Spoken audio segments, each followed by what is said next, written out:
and flag salute. Will everyone please stand and remain standing for the flag salute?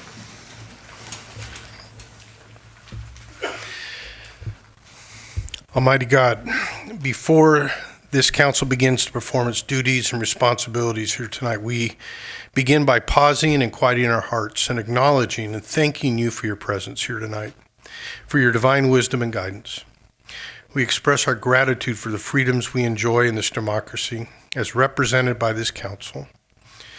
We acknowledge the great responsibility the people of this council share and the significant impact that the decisions and discussions they entertain can have on the people of Burbank, as well as all who visit and interact with our city. We ask that the servants of this city be steward the business of the city with great humility, discretion, and wisdom. We acknowledge that their service takes a toll and ask that you meet them with your ever-present grace and mercy. We pray for blessings of health and strength for the members of this council and their families. We're grateful to you, O God, for this council, and we pray your blessings on this council meeting tonight. Amen. I pledge allegiance to the flag of the United States of America and to the republic for which it stands, one nation, under God, indivisible, with liberty and justice for all.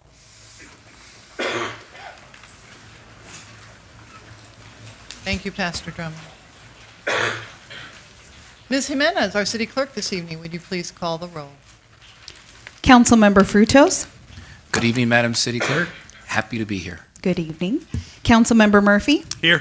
Councilmember Talamontes. Present. Vice Mayor Springer. Here. Mayor Gabeletti. Here. Tonight we have 5 announcements and 3 presentations. First, about our Complete Streets plan booth at the Burbank Arts Festival. Stop by the Complete Streets plan booth at the Burbank Arts Festival on Saturday, May 18th. Please share your ideas on making Burbank streets more safe and enjoyable. The Burbank Arts Festival is from 1 p.m. to 7 p.m., and the Complete Streets plan booth will be located at San Fernando Boulevard and Palm Avenue. For more information, please visit www.completeourstreets.com. The Community Development Department is pleased to announce its new code enforcement webpage, where Burbank residents can email staff with questions, access code enforcement frequently asked questions, and file complaints online. The webpage also has information on the citation process and a resource page for outside agencies that work in conjunction with Burbank Code Enforcement. The new code enforcement webpage can be accessed at www.burbankca.gov/code enforcement. So /CODENFORCEMENT, all one word. Madam City Clerk, could you please read the last announcement?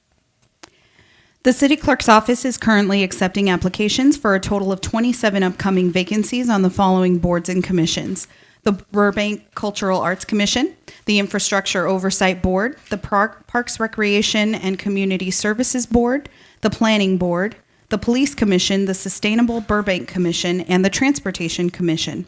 The deadline to submit an application is Thursday, May 30th, 2019 at 5 p.m. If you are interested in serving your community, you may apply online at www.burbankca.com/BCC application or obtain an application from the City Clerk's office located at City Hall. The next announcement is on future election voting changes. The City of Burbank, along with the County of Los Angeles and the Armenian National Committee of America Western Region, are partnering together at a community meeting to present information regarding the upcoming voting changes. Topics of discussion will include new innovative technology and convenient vote centers to be utilized at future elections. The meeting will be held on Wednesday, May 29th, 2019, from 7 to 9 p.m. in the Burbank Central Library, located at 110 Glen Oaks Boulevard, Burbank, California, 91502. For more information and language assistance, please contact the City Clerk's office at area code 818-238-5851. And our last announcement is I would like to introduce you to the City Council and the Burbank community to our new records manager, Yvette Hall, who's here with us at the dais this evening. Welcome. Yvette brings over 14 years of municipal government experience, and she will assist the city with the citywide records management program, the retention schedule update, preservation of records, and destruction of records. She will reside in the city clerk's office on the first floor of City Hall. And Yvette, I'd like to welcome you to the Burbank family. We all join in saying welcome.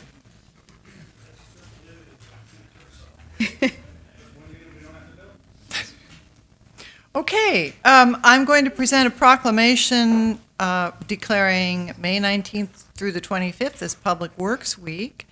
So for our first presentation this evening, I'd like to invite Miss Marnell Gibson, Public Works Director, and the Public Works staff to join me at the podium to receive a proclamation for National Public Works Week.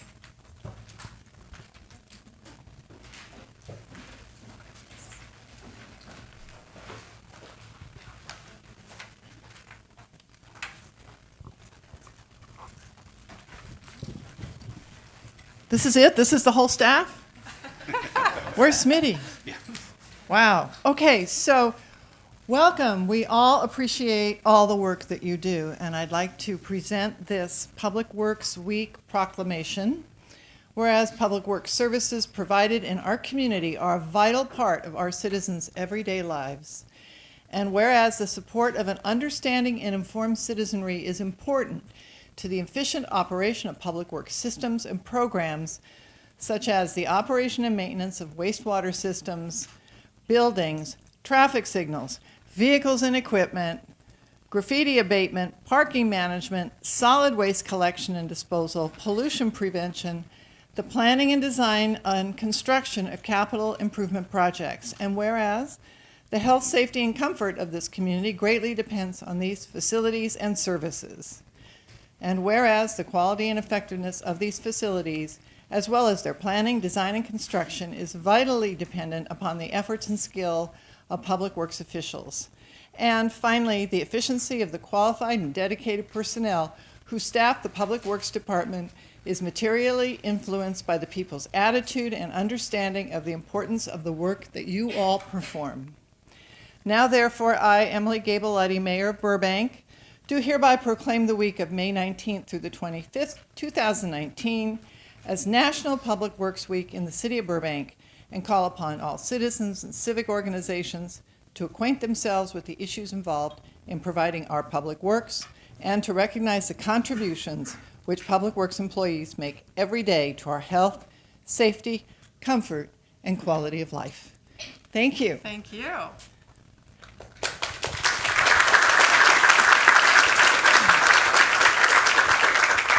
Thank you. It is an honor and a privilege to be here this evening to recognize the team. This is a portion. The other 185 people couldn't fit in the room. But we do every day keep the cardiovascular system of the city alive and kicking. And so what we do is very important to the lives of all of you every single day. And hopefully that you go about your day enjoying it, having a decent life, and you don't even know we're here. So that is our job, and we do it with pride and dedication. I also call them the MacGyver team. They often find ways to just get it done with Band-Aids and such. So very, very proud of this team and all that they do, and super happy to have the recognition that you presented this evening. Thank you so much. Let's do a photo.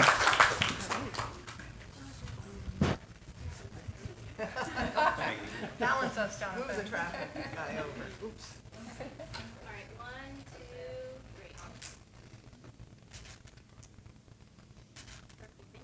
3. All right, we couldn't do it without you. Thank you very much.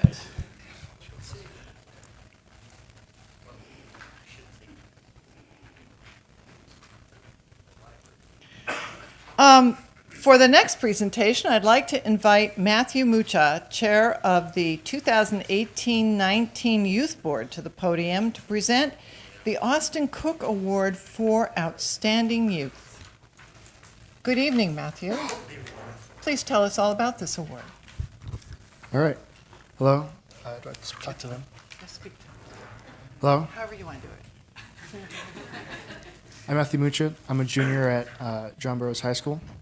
Good evening, Mayor Gaboletti and council members. My name is Matthew Mucha, and I am the chair of the Burbank 2018-2019 Burbank Youth Board. I'm here to present the Burbank Youth Board's annual Austin Cook Award for Outstanding Youth. This award is in recognition of the wonderful character modeled by Austin Cook throughout his life. Austin attended Jefferson Elementary School and John Muir Middle School. Austin's life was cut too short while he was in middle school, but during his time with us, he touched many hearts and served as a public example to his peers. Austin's father describes him as a smart, athletic kid, caring and easygoing. He says Austin was a very good friend, teammate, and student. Austin was a hardworking student and active in the community. Today, we want to recognize two students who possess the character, achievement, and actions that are positively impact our Burbank community. I would like to recognize Austin's father, Mr. Cook, who is here tonight. Mr. Cook, thank you for being part of tonight's recognition.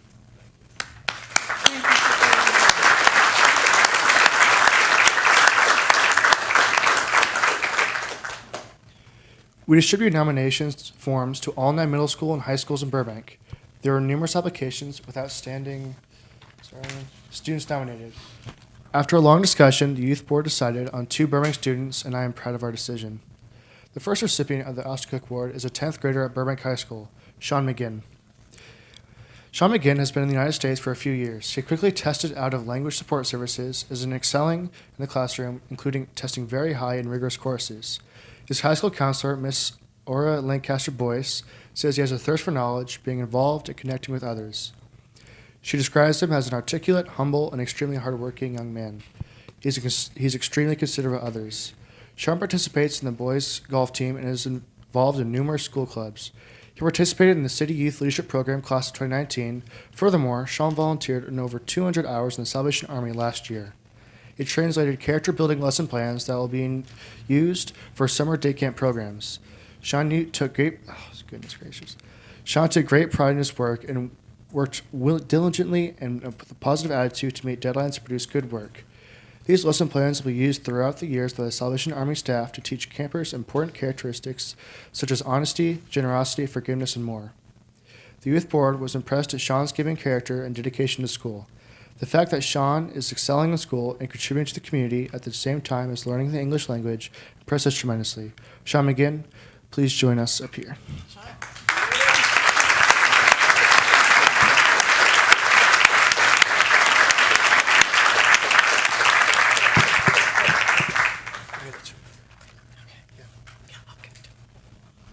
Sean, this is a certificate from us for you. Thank you. And This is the Austin Cook Award, the thing that's itself. the actual award. Well, should we do a photo? Okay.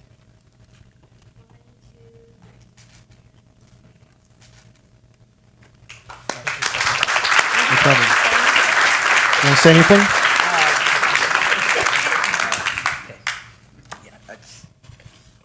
Just want to say that I'm truly honored and privileged to receive this award. And thank you for the Burbank City and the Youth Board for hosting this program.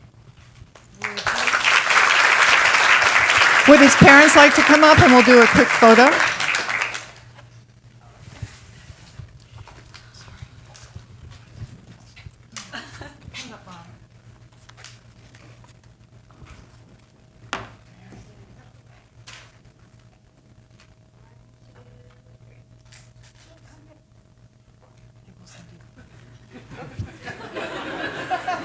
Okay, 1, 2, 3.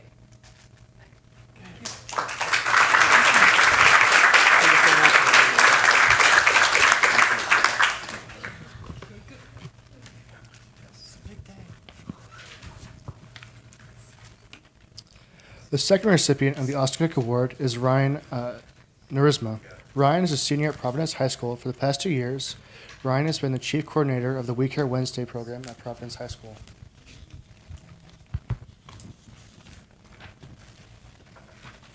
He has coordinated and executed various projects in these programs, such as collecting school supplies for students in need, putting together gift bags for veterans, preparing sewing trays for Burbank Temporary Aid Center participants, and many other outreach activities. Ryan is part of the National Honor Society and volunteers his time tutoring fellow students before school, during lunch, and after school. Furthermore, Ryan is part of the Medical Focus Program and volunteers his time at the Providence St. Joseph Medical Center. Dr. Harjani, Medical Focus Program Director, says Ryan works with dedication, focus, and enthusiasm for learning. A fellow youth board member who attends the Providence High School with Ryan says he is very humble and goes above and beyond to make a positive difference in the school. The youth board selected Ryan for his community service and dedication. Ryan Narisma, please join me at the podium to receive your award.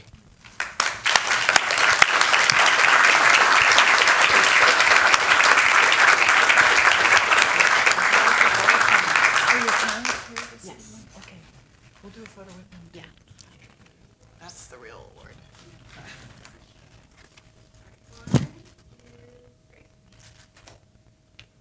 And then I'd like to invite your parents up. My mom, sister. Dad. Where's Dad?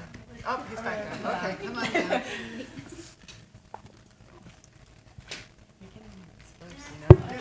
Come on over here. Yeah, there we go.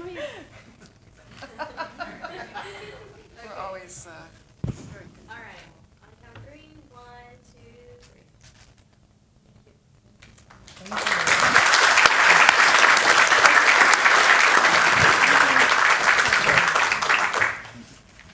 Mr. Cook, want to come up? I don't know. Thank you, Mayor Gable Luddy, members of the City Council, Mr. Cook, and the community for helping us recognize this year's recipients of the Oscar Cook Award for Outstanding Youth. Sean and Ryan, please come back up to receive the certificates. But you hand those out. Why don't you guys both come up for a photo op? Come on. One more photo op. Mr. Cook, would you like to come up and join us, please? All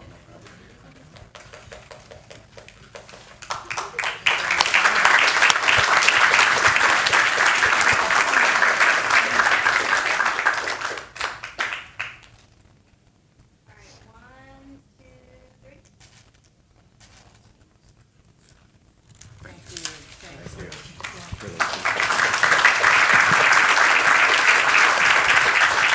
Nice job. Congratulations. And parents, thank you for loaning these wonderful, outstanding students to us in the community of Burbank. We look forward to their continuing participation.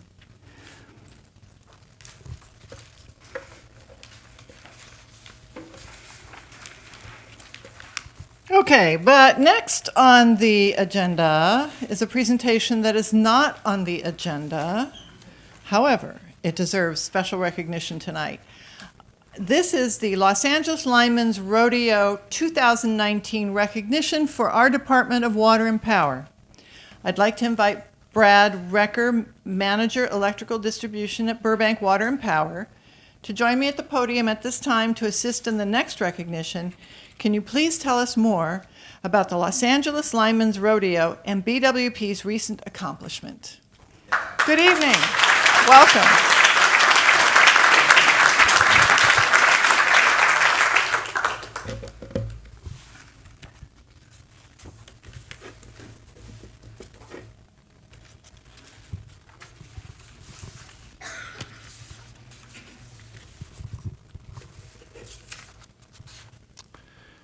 I guess we'll do it this way. Good evening, Mayor Gable Luddy and esteemed council members. Thank you for granting us this opportunity to enlighten you and our Burbank residents on the recent outstanding accomplishments of some of our Burbank Water and Power employees. My name is Brad Recker, and I'm the Manager of Electrical Distribution at Burbank Water and Power. It is our mission at BWP to provide excellent service, and that starts with well-trained employees.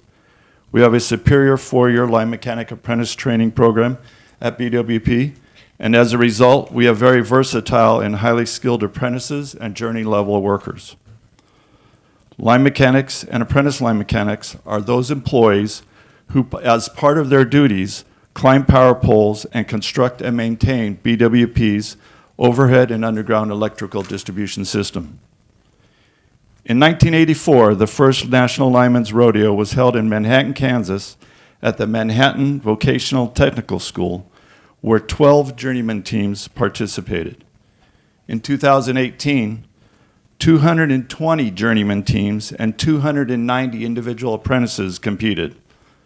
The primary purposes of the original event were, and still are, to focus on safety and safe work practices, to provide a forum for the public to better understand and recognize the technical craft skills the linemen possess, and to provide an opportunity for the professional craftspeople in the line work trade to receive recognition for their skills. Another equally important purpose has always been for the participants to have fun while sharing work knowledge and experiences with other power line workers who come from other utilities from throughout the country. The first annual LADWP Lineman's Rodeo was held in 1991. Each year, several Burbank water and power line mechanics and apprentice line mechanics compete in what is now called the Los Angeles Lineman's Rodeo. The rodeo is a team and individual competition that includes 6 separate events that test the participants' job knowledge and abilities, and ranges from written tests to pole top rescue. Power line workers representing utilities from throughout the state of California, including several much larger utilities, such as LADWP and Southern California Edison, participate in the regional rodeo competition. Each year, several teams from this event go on to compete in the International Lineman's Rodeo. The rodeo competition promotes training, education, and teamwork because the competition focuses on safety and quality before speed. While the BWT participants may compete as individuals or individual teams, they work, practice, and train together, which promotes shared knowledge and unity. In order for our participants to succeed, support by the entire electrical distribution team, including those not actually participating in the rodeo, is critical, and their contribution is recognized and appreciated. At this year's competition on May 4th, just a couple of weeks ago, BWP had 2 journey-level teams and 6 apprentices participate in the event. We also had 2 journeymen participate as judges. Each of our BWP participants performed well and represented BWP with class and integrity. The competition is tough, and the difference between making the podium and being part of the crowd may be seconds or less.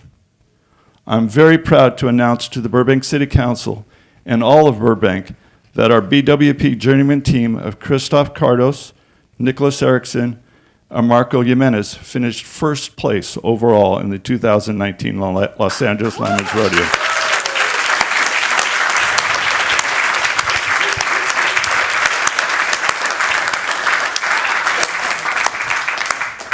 I now would like to present to you all of our BWP Los Angeles Lineman's Rodeo participants. If you guys could come on up.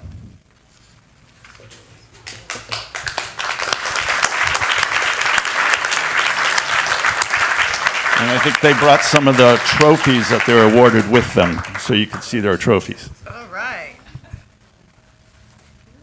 See the trophies. Which one would you like to spread them out? Yeah, spread them out. That's fine. See, I thought the rodeo was bronc riding and pole bending and barrel racing, but.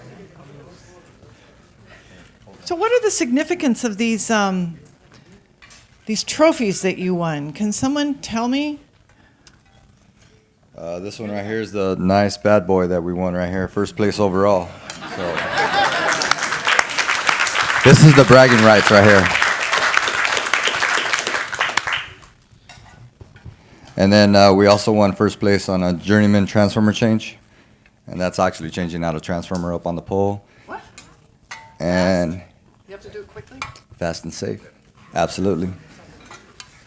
And the second place, we got a second place journeyman obstacle course. That one involved all 3 of us doing an event. And then what about, so what are these over here? Your turn. This is a second place apprentice It's called the Apprentice Parallel, and it's just an apprentice event. Got second place. And what do you have right here? Me and Aaron. Where's Aaron? He's a part of another guy's not here, but we're part of a journeyman team. We got third place in the obstacle course. All right.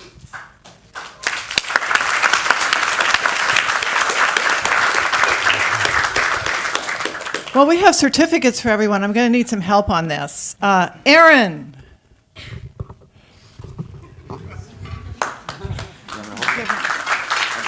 Okay, great. Christoph Cardos. Congratulations. Nicholas Erickson. Congratulations. Marco Jimenez.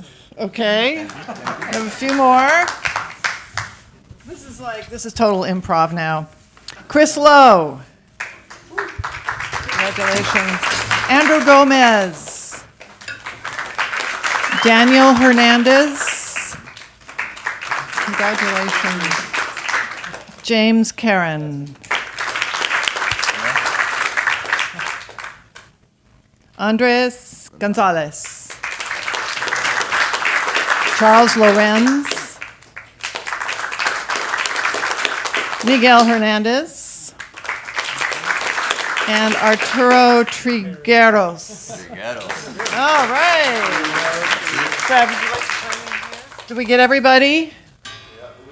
Well, we are indeed so proud of you as a city for all that you do. We're glad that you're working for our utility, that you have such an outstanding commitment to our residents and citizens. Thank you so much. We had two competitors that weren't here tonight. They had family events, so they couldn't be here tonight. But Edison Rosas and Jason Edwards were both very critical parts of our team. So. Well, let's give them a hand too in that sense.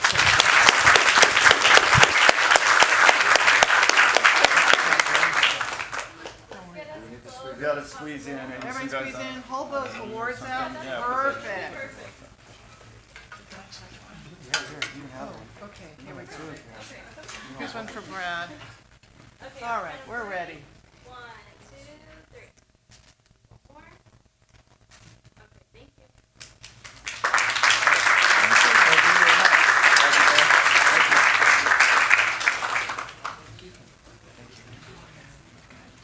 Thank you so much. Thank you.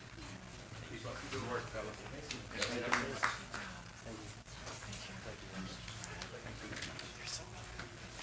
Is that it?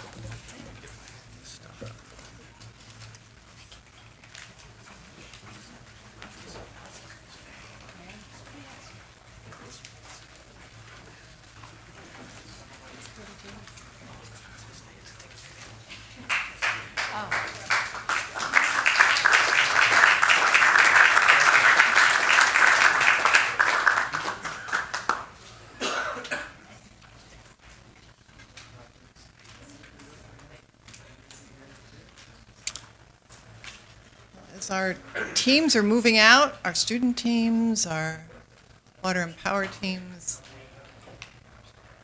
Mr. Davis, I'm going to move on to the next item this evening, which is the city manager report. Do you have anything? We have nothing, thank you. All right.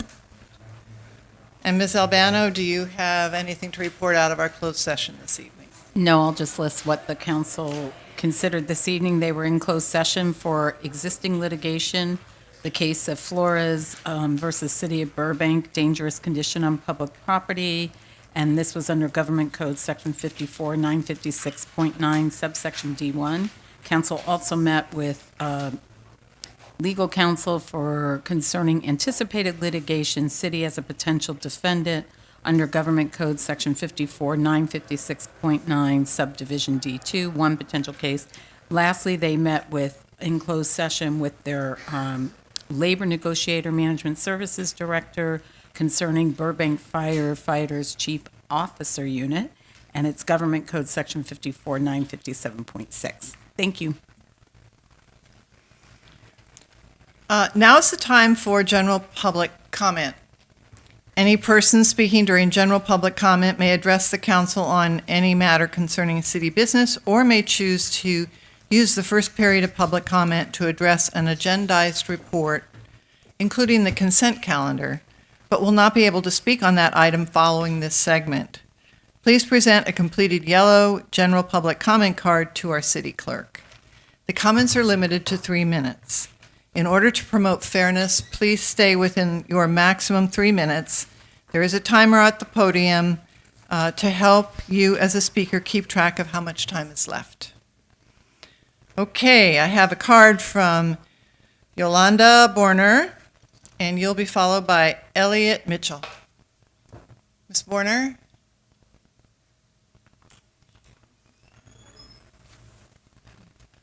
Mr. Mitchell? Good evening. Ms. Mayor, council members, thank you for your allowing me to speak. I'd like to speak regarding, my name's Elliot Mitchell. I am a resident of Burbank. I live on Lincoln, North Lincoln Street near the railroad tracks. So I'm speaking regarding the quiet zone. I strongly support this. I live 3 houses from the railroad tracks with a 10-year-old child. It's excessive, it's obnoxious noise that I feel is unnecessary. I've watched the intersection where the trains cross on Buena Vista for some time now, and there's really not been an issue. I appreciate all the upgrades that Burbank has done.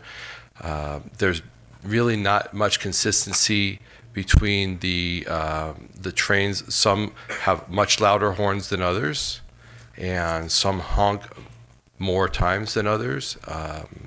So I do support this quiet zone strongly and urge passage of that. And I would love to see that. It would make our community much, much nicer to live in.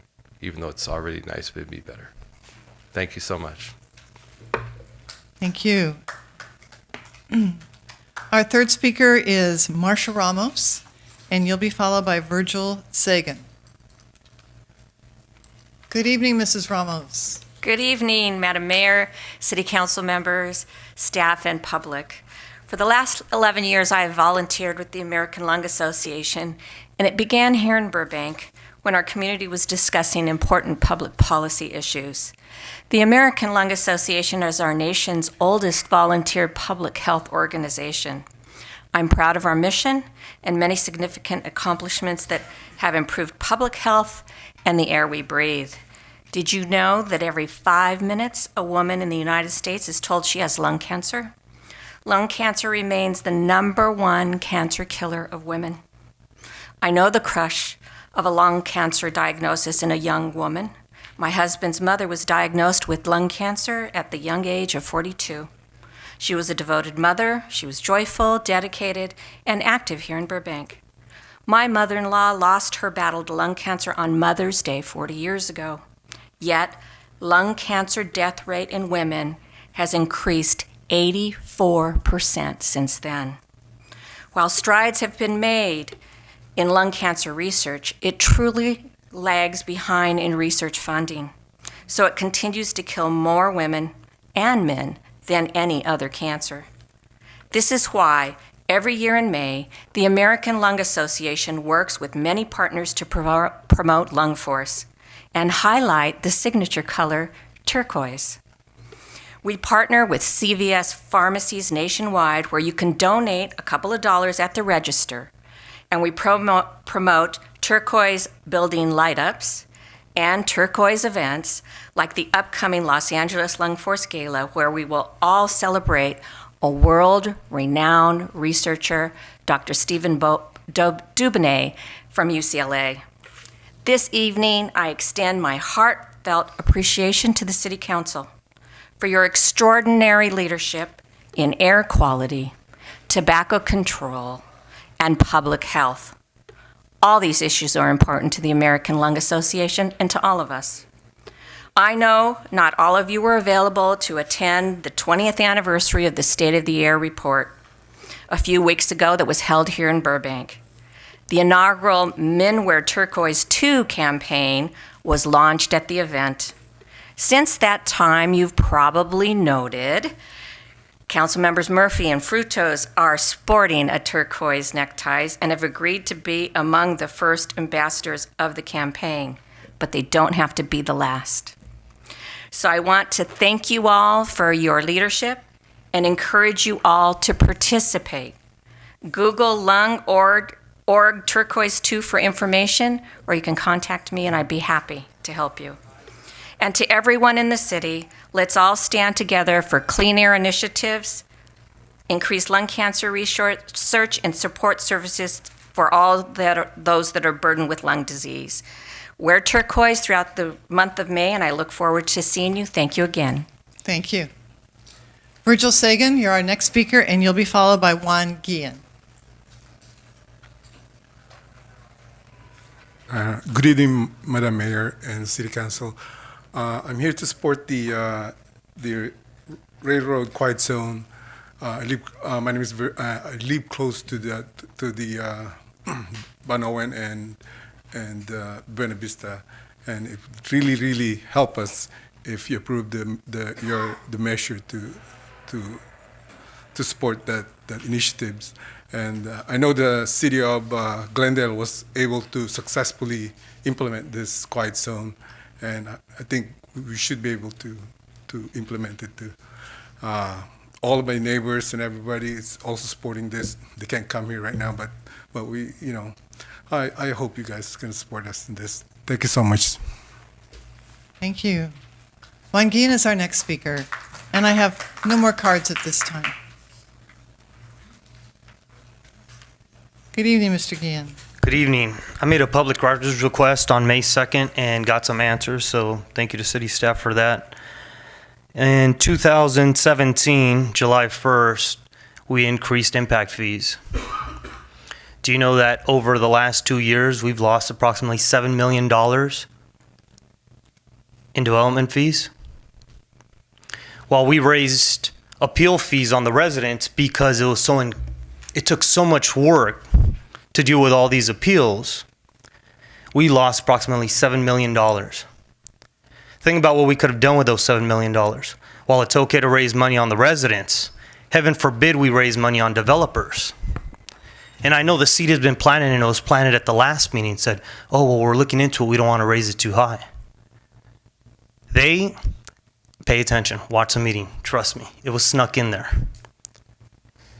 They inferred that if we raised impact fees on developers, that development would cease. The reality is that Glendale has 8 times more expensive impact fees than we do, and they had to cease development because their development was so out of control. Think about it. So most of you were at the Mayor's Prayers Breakfast. We talked about the homeless issue. What could we do with $7 million? What could we do for homeless for $7 million? What could we do for police and fires, people looking for raises that are coming up? Infrastructure, road repair, anything. An additional $3.5 million that we've given away because you know what? It's easier to tax a resident and shut them up than it is to get money where we should be getting it from, and those that develop and bring impacts into our community. And if anyone would like this email, just give me a couple of fingers and I'll forward you the email from the public records request. I don't care because I think some staff is lame ducks anyways, but people continue to ask me, and they're looking for you and your leadership to protect us and speak up for us. And so we want to know when our city manager is leaving. It's written everywhere. I hear it's gossip. It's easy to say it's gossip, but 2 weeks ago, Mr. Nolan said he spoke with our city manager, and he agreed he was leaving. So what's the big secret? If he's leaving, he's leaving. Just be honest. I have no other cards. Thank you for speaking this evening. We have no speakers, and that concludes public comments. Would anyone on council like to respond? City manager or the city attorney? Council Member Talamantes? Yes, thank you, Madam Mayor. Thank you, everybody, for coming out here tonight and sharing your concerns with us and some ideas as well. Those are always appreciated. Quiet zone, there's a couple, 3 people that spoke on the quiet zone. We're going to be addressing that as part of their agenda tonight. Yeah, but I've been in favor of quiet zone for the last 10 years. So it's coming to fruition here. It's taken a long time, but it's coming. It's coming. I hope it's coming. Other than that, Mayor Ramos left already. So thank you for coming up here and sharing your American Lung Association stories with us. That's all, Madam Mayor. Vice Mayor Springer. Yes, thank you, everybody, for coming. And in response to Mr. Guillen's comment, we received an email today from Mr. Prescott, Community Development Director, explaining the impact fees. And that email can be forwarded to anybody who requests it. And it was very interesting because, I mean, one thing that I found very interesting is that much of the development that has occurred in Glendale was before they raised their rates in 2014, or the projects were entitled prior to the time they raised their rates, their impact fees. And it's something that staff is looking into. And Mr. Prescott, do you or Mr. Davis, do you have anything to add? Or? I'll go ahead and add a couple things since you asked. We'll deal with this more in the budget perhaps later, if that comes up or is the right time for council. But it was already a council initiative as part of the proposal of budget some months ago. This isn't like something new. So this was in the works, would have been done, but for lack of staff and staff time. Just too many things we owe the public to work on everything. Big changes in this budget year. So the work will be done, assuming council directs it as a council initiative this year. It's well underway, and we will review them and bring them back. It's not something that can just be done arbitrarily by the council or by staff. It has to be supported. There has to be a nexus between the costs and what we charge. And unlike what Mr. Guillen thought, that we could just spend the money on salaries or whatever council wants, that's just not true. If we find a nexus between a cost, the money has to go to that cost and only that cost. So if we say we need something, then it goes to that something, not to anything we might need more, like police fire wages or anything else. So it's very restrictive, and it needs to be done thoughtfully, carefully, and the dollars have to be sorted. And that's why you can't just rush and do it quickly like another simpler fee. And so it will be done this summer as part of the work, if council so chooses, when they consider the budget later today and set those goals. That's it. Thank you. I just have one other thing to add. And also, something that Mr. Prescott pointed out in his email was on the First Street Village project, Mr. Buchanan, provided 14 or 15 market rate units that we asked him if he could please, we call them workforce units, if he could please add those. And he did, and those at $500,000 a piece have a value of $6 million. So that is something that should not be overlooked in what we've gotten from that project that we recently approved. And actually, that's the only recent one that I've been involved in, the only recent residential property, and then Avion project, the commercial project. Thank you. Anyone else? Oh, I want to thank everybody for coming this evening. I'll be speaking to the quiet zone when it comes up, but I deeply appreciate the residents coming. I wanted to respond to Mr. Guillen, if he's left already, just to be a little more specific about the Glendale experience, which was they had 3,800 units, new units in 21 projects, either completed or under construction before they imposed the revised fees on additional construction. And at the time they voted for that extraordinary increase in fees, they had an additional 15 projects for housing that were not going to be charged that fee because those projects were in the pipeline. So trying to match when a fee goes into place and when it doesn't, there were already 36 housing development projects in the city of Glendale that came in under their old lowered fee. And just not to say we shouldn't do it, we're going to do it. We've had other priorities as a community. You've joined us in addressing those priorities. As a council, we have worked with our staff, and our staff has worked for the developers who have come through, including, as the Vice Mayor just indicated, the project on First Street.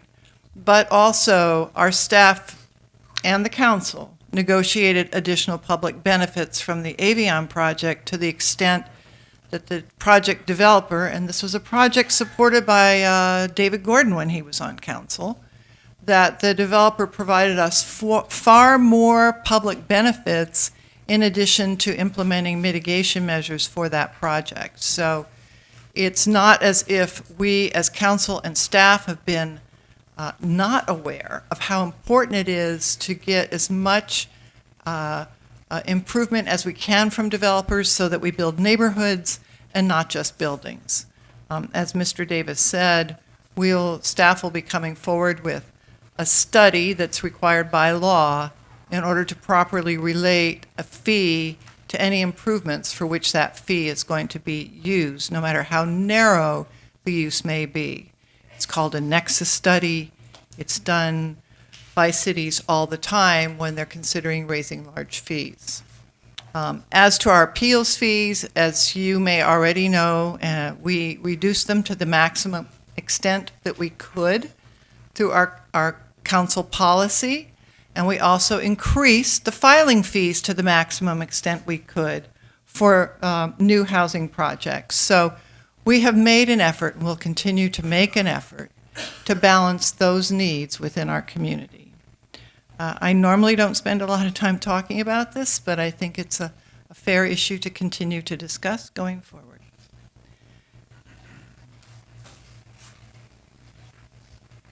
And for Ms. Ramos, who's now left, I wanted to tell Mrs. Ramos, or maybe I should ask you to, where we get the turquoise ties, because I think at another council meeting we should all have those turquoise ties.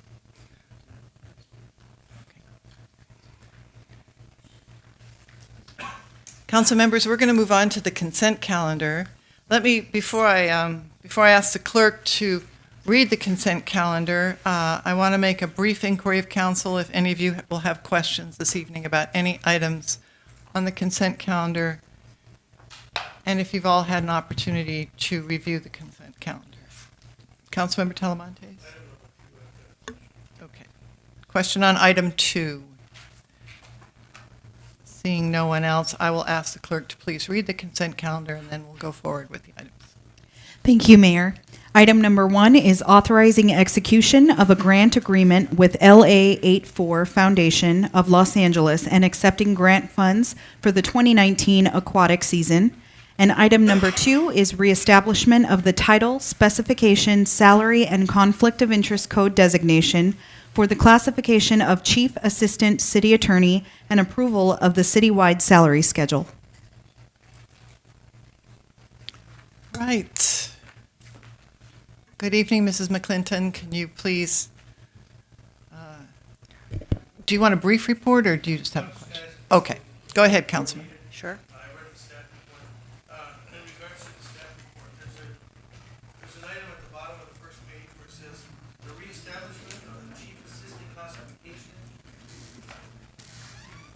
Can be done within the existing department budget and without increasing the number of positions in the department. So I read that as somebody's going to get a promotion within the department? You know what, I'd actually look to the city attorneys to answer that particular question. That's the intent, is that we're changing one of the seniors to a chief assistant, yes. And that word, if you remember during the budget presentation and in the budget book, the city attorney's office had a reorganization, so we're deleting one clerical position and we're upgrading 3 current positions. So at the end of it all will be, we drop 1 full-time position. So the entire reorg that affects 3 positions is budget neutral.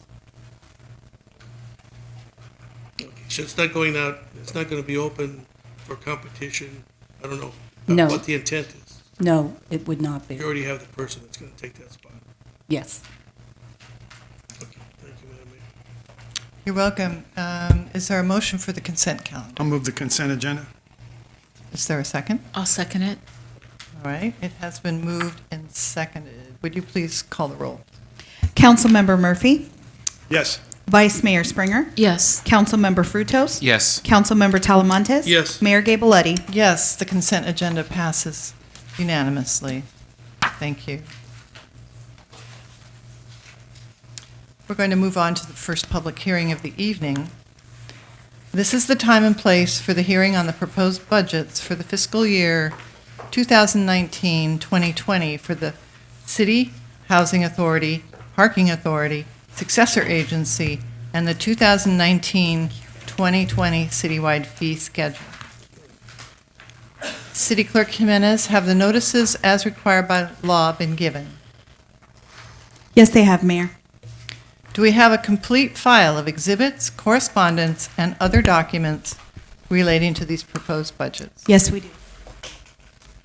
Good evening, Ms. Giraldo, our Financial Services Director. Would you please briefly summarize the proposed budget and the process for this evening? Absolutely. Good evening, Mayor, members of the council. Cindy Giraldo with the Financial Services Department. I do have a presentation prepared for this evening. Great. So as mentioned, we are here this evening for the public hearing and adoption of the City of Burbank fiscal year 1920 annual budget. The discussion and presentation of the proposed fiscal year 1920 budget started back on February 7th with a dedicated budget study session on the city's pension liability. This was followed by another dedicated budget study session focused on infrastructure. On April 16th, we presented an overview of the citywide budget, the general fund budget, and the city utility budgets. On April 30th, the city's internal service funds and special revenue funds were presented. This past week, on May 7th, the city had a public hearing and adopted the proposed utility rates. Staff presented the proposed fiscal year 1920 infrastructure investment plan, as well as 5 council-requested discussion papers. This brings us tonight for our final public hearing and adoption of the citywide budget. The proposed citywide budget before you totals just under $668 million for fiscal year 1920. This budget is spread across 30 different funds, each with its own source of revenues and established purposes.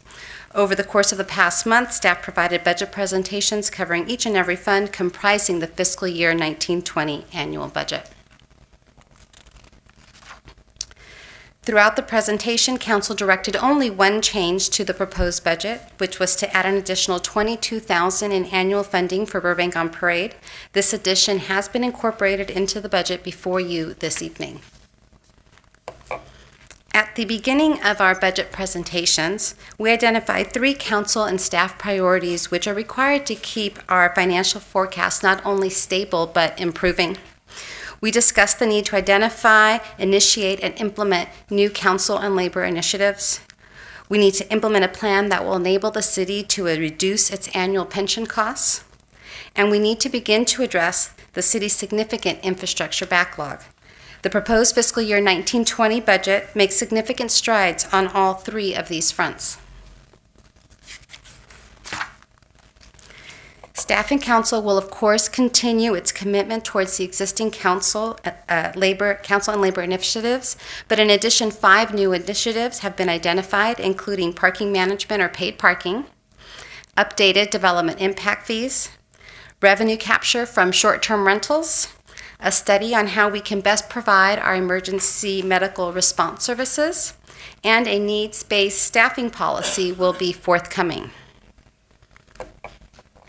In order to address the city's increasing annual pension costs, staff has proposed a multi-year funding strategy with a total citywide 4-year funding commitment of $53 million. The city will be able to achieve approximately $63 million in interest expense savings, while at the same time lowering the future annual liability payments. As part of the fiscal year 1920 budget, staff is requesting $15 million citywide, of which $10 million is from the general fund to implement the first year of the multi-year funding plan. With the adoption of the proposed budget, Council will also be establishing a pension funding commitment policy.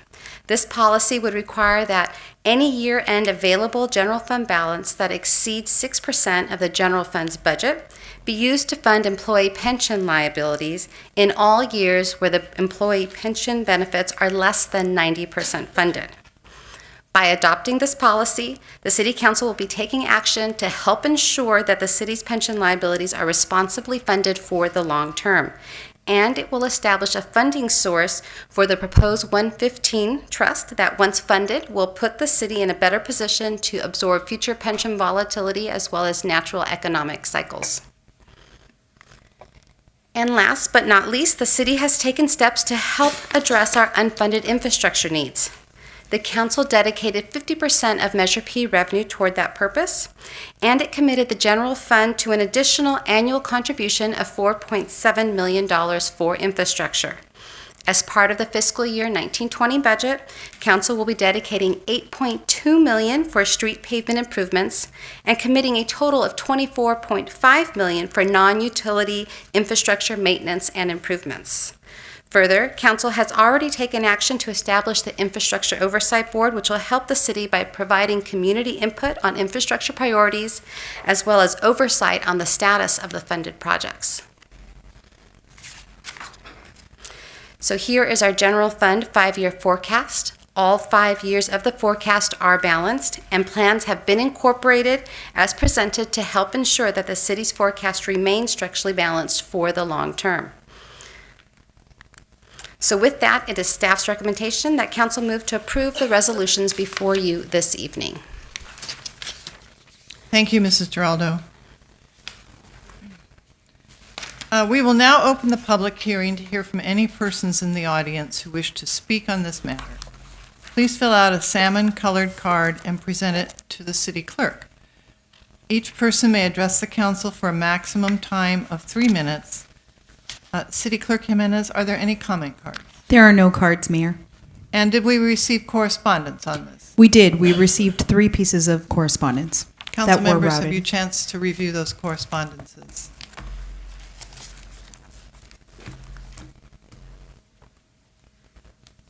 Does the council have any questions of staff at this time? Yes, Councilmember. Thank you, Madam Mayor. Thank you for your presentation and preparing this budget, which is not easy, but thank you very much for your hard work. Discussing the $22,000 for the police budget for Burbank on Parade. If for some reason they pick a different route and they don't need the $22,000, is there specific language that this money can only be used for strictly police?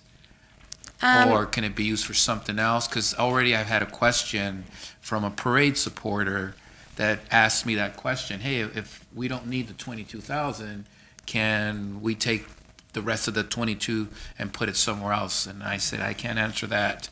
Sure. The way that staff has incorporated the direction given by council is that the $22,000 was added to the Parks and Recreation budget. That is because they usually facilitate the annual billing and coordination of Burbank on Parade. So as the invoices of all of the expenses incurred by the city for Burbank on Parade are compiled together, Parks and Rec will apply the $22,000 credit, if you will, towards that. So in other words, it can be used against any of the expenses incurred by Burbank on Parade with the city. Got it. Thank you. Sure. You're welcome, Councilmember Frutos. Does anyone else have questions?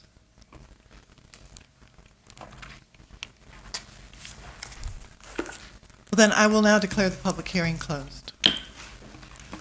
It's now time to commence council deliberations. Who would like to begin? Councilmember Talamantes. Thank you, Madam Mayor. I just have a few comments in regards to thanking the staff.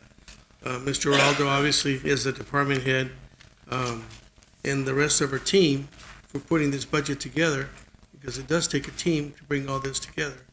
And as council has proven in the past, we always ask you to do this, do that. Can you do this? Can you look into that? But I'm very happy with the budget we have before us. I'm extremely happy with the projections for the next 5 years. If we stay on path, hopefully we can keep even better, doing better. So just kudos to the finance department and all the department heads that had input into this budget. Thank you, Madam Mayor. Councilmember Frutos. I will continue echoing my colleague, Councilmember Talamantes, but I first wanted to thank Cindy for the hard work of you and your staff and all the city employees, the department heads and the assistant heads, and mid-level managers. That night that we had the public hearing for that one project, we stayed till 1 o'clock. And I do appreciate you were here since 8 o'clock in the morning doing your regular business, preparing for the meeting, waiting for the council to either rake you over the coals, looking at numbers. But bottom line is, thank you. You were here till 1 a.m. You weren't acknowledged that night. And I just wanted you to know one thing. I appreciate your commitment and thank you. I've said, now moving on to the budget itself, I've had numerous conversations with Mr. Davis and Cindy in different times, and also met with our city treasurer. And it is what it is, what we have, and this budget here definitely is toward working for the infrastructure, which is exactly what the people want. And they just want a better community. They want a better quality of life, and they want to take pride back in their city that, you know what, our roads are being, repaired. We're filling potholes, our funding for our police and fire. But in working on this budget, it's really about looking about the future and identifying the structural deficit that we have. So it's just not the 12 months. And we still got a lot of hard work. And I expect to be joining my colleagues as we keep moving forward with this. But I will be supporting this budget, and I think our city manager, in preparing this budget as it came forward to us, deserves kudos, and thank you very much, Mr. Davis. I'll be supporting this budget. Vice Mayor Springer. I too thank staff for all the hard work on the budget, and it's taken months and months. But I also want to thank our residents for passing our sales tax, and for also voting for the continuation of our electric utility fee. And because without that, it would be a completely different budget. And so thank you also to the residents of Burbank. And we will be appointing the Infrastructure Oversight Board very soon, and we will have their help in allocating dollars for infrastructure. Thank you very much. Councilmember Murphy. No additional comments. I mean, we've been studying this for some time, and with that, I would move that we adopt a resolution of the Council of the City of Burbank adopting the budget for fiscal year 2019-2020 and making appropriations for amounts budgeted. Adopt a resolution of the Council of the City of Burbank determining and establishing the city's appropriations limit for fiscal year 2019-2020. Adopt a resolution of the Housing Authority of the City of Burbank adopting the budget for fiscal year 2019 and 2020. Adopt a resolution of the Parking Authority of the City of Burbank adopting the budget for fiscal year 2019 and 2020. Adopt a resolution of the Council of the City of Burbank adopting the 2019-2020 citywide fee schedule. Amend the City Council's financial policies to include their proposed pension funding commitment policy. It has been moved and seconded. Before we vote, I'd like to make a couple of concluding comments. Thank you for moving this along, Councilmember Murphy. Tonight we're voting on a budget for this next fiscal year, but I will tell you, in my experience, it's been a journey of at least 2 years, and I think the council probably would join me, along with the residents and those of you who've worked on this, in saying, well, that's about right. We've been working towards a point of long-term financial stability, and I want to thank the residents, because you can be proud of what the city has done and how the city and its staff have approached the budget and the long-term financial stability of the city with great focus and deliberation. We have, moving forward, a policy on pensions, which will continue to be conservative and rely on a 115 trust or direct payment in a manner that will bring us the greatest benefit by paying early. We have a commitment of our council and staff that 50% of the new sales tax revenues raised through the measure that you voted for, community, will go towards infrastructure improvement. And one of the reasons I'm very excited about that is when I came on the council, maybe a couple of years after I came on the council, about 7 years ago, when I was confronted with a pavement schedule, what pavement was the A, B, C, D, E, F schedule for our pavements. And it was clear at that time that we did not have enough money in our capital improvement fund to keep up with the deterioration of our streets. In fact, we needed at least $8 million to do that. Well, tonight with the adoption of this budget, we're going to have $8.2 million. And over time, as was shown at a prior council meeting, we will begin to stabilize and upgrade our pavement to a point where residents who've been here for 40 years say, hey, I remember that. It was like that before. This has been a long time coming, and this is really the bread and butter of local government, is how do you maintain the sidewalks and streets in our community in a way that everyone can feel proud. I'm just pleased that we can now get ahead of the curve as opposed to trying to catch up every fiscal year from the time I came on council until where we're at today. You also heard, and I hope you noted, that we continue as a council to pursue, through labor negotiations, our employees paying half of their pension costs. This is a fair and reasonable approach. Secondly, that we have adopted a market compensation policy. So when we do labor negotiations, we're not dealing in the dark. Everybody knows what the rules are. Also, the CalPERS liability prepayment, which I mentioned a little bit before, it brings us savings by being able to prepay our pension obligations. So finally, I'd like to thank the Public Works Department and the Water and Power Department. Water and Power for keeping a lid on what would have otherwise been a double-digit increase in water cost, really being as prudent and careful as they can to bring that cost down to slightly under 5%. The Power Department, because we have an increase this year, we didn't last year or the year before, but it will be 1%. And to our Public Works staff who've managed to hold down the cost for increased sewer fees, focused primarily on our obligation to the City of Los Angeles and the Hyperion Treatment Plant, which we don't have, so we pay the city to help us. But more importantly, continuing to provide the kind of first-class service that makes Public Works Week really a time to celebrate. I hear nothing but good things about Public Works. I call, they come out, they fill the potholes. I have a health problem. What about the construction of my neighborhood? Someone from Public Works went out and talked to that resident. That kind of personal attention is something that keeps Burbank set apart from other cities.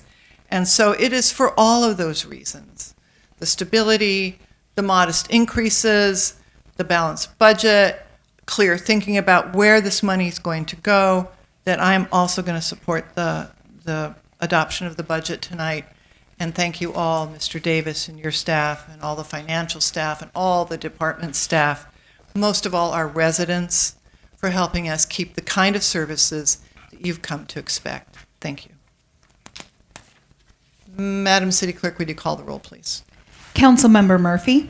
Yes. Councilmember Talamontes? Yes. Councilmember Frutos? Yes. Vice Mayor Springer? Yes. Mayor Gabaletti? Yes, and that budget passes for 2019-2020. Thank you all for being here.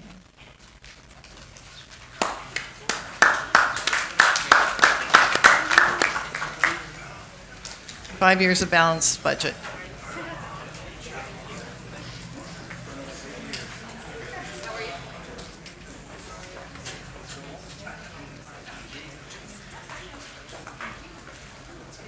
While our staff are leaving the council chambers this evening,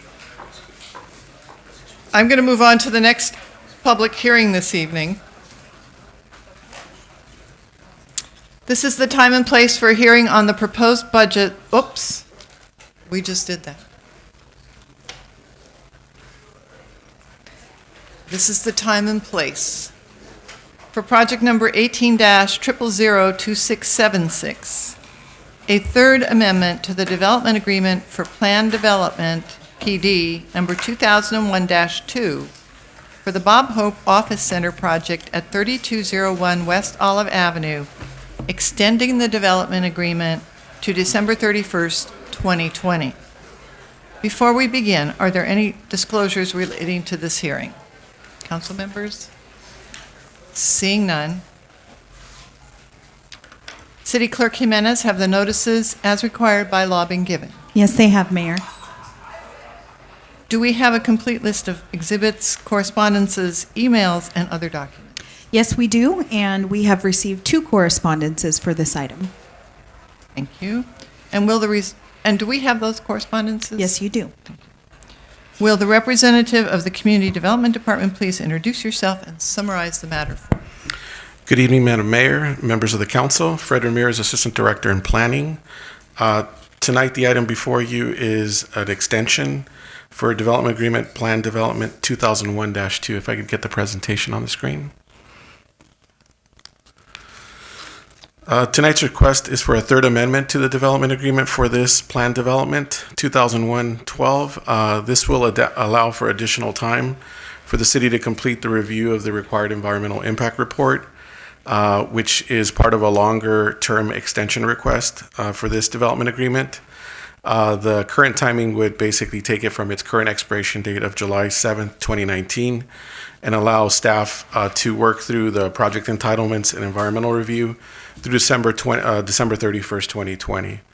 As you recall, previously, you had another extension request that was basically attributed to staffing levels that we had. Thank you for tonight's action in approving the budget. It means we now have some positions forthcoming. But because of our current situation, this was one of the projects that in essence suffered from that. And it's quite unfortunate that at the same time, one of the staff members, which was a contract planner who was working on the project, also passed away. So for all those reasons, all those extenuating circumstances, the item is here before you tonight. Aerial photograph here that's on the screen shows the project location. It's basically a triangular shaped lot. It's a 1.4 acre site. It is adjacent to the Teleria project. It is bounded by the streets of Olive Avenue, Alameda, Lima Street, and California Street is actually the remnant portion that you see in the upper portion of the screen towards the tip of the triangle that bisects the site. And as I mentioned before, it is located next to Teleria, and it's right across the street from Burbank Studios that you all are well aware there's new development happening there. The site plan itself shows a conceptual plan. This is not a final plan, but just a concept of what an office building could look like on the property. They are entitled currently for 109,470 square feet of office equivalency square footage. And this is, as we go through this process, the entitlement with the actual final concept of whatever gets built there would be coming back to the council. The step that's required now is to actually complete the environmental review. Once that's completed, then it'll come back to both the planning board for a recommendation, which would be forwarded to the council, and eventual council consideration for the extension request beyond just December 31st. This is a conceptual plan. It shows what you're looking at in the background is basically the back portion of that triangle, and towards the foreground would be the tip of the triangle. And the portion in the middle there is basically where California Street bisects the site. So they are looking at potentially park space, pocket park, in combination with office development. And of course, that'll have to be finalized and reviewed through this plan development agreement extension. The reason I bring up the pocket park is I know some of the feedback that we got from the community was, why not create that as a park space? So they are incorporating that into the overall design. Just a brief history. So the original plan development was approved back in May 29th of 2001. As part of that, there was 103,500 square feet of office. There was also a museum theater space that was to commemorate Bob Hope. That was part of that. And there was a projected DA expiration date of 10 to 13 years. Subsequently, there was the First Amendment that happened back in April 22nd, 2008. And at that point, they eliminated the museum theater. And what they did is converted that 20,000 square feet into additional office space. So that's why you see the bump to 109,470 square feet. And that DA was set to expire in July of 2011. The Second Amendment was approved by the city back on September 21st, 2010. And it took basically the project that's in front of you and extended that time frame to July 27 of 2019. And that's why it's before you now. It would be set to expire in July. They did submit their project proposal almost a year in advance of that expiration date, but as I mentioned before, extenuating circumstances, staffing, pretty much it falls on us. We needed more time to complete that review. As part of the analysis, I just want to give you a brief overview. As I mentioned, back in April of 2018, the project applicant submitted an application to extend the time frame to July 7th of 2027. So what we have in front of us, and I know as you're well aware, the planning board has some discussion regarding how long to extend these DAs or PDs in light of what's out there. And in essence, we've burned through almost 6 months, and we'll basically be burning through a year and 6 months to complete the environmental review. So the actual date of July 7, 2027 is going to stay fixed. So by the time we're done, conceivably in December 31 of 2020, that will give them basically 7 years to actually entitle and process the project. So I just wanted to make sure you were well aware of that. They understand they're on a tight time frame to develop, and they're weighing those options, and that's why they're requesting additional time.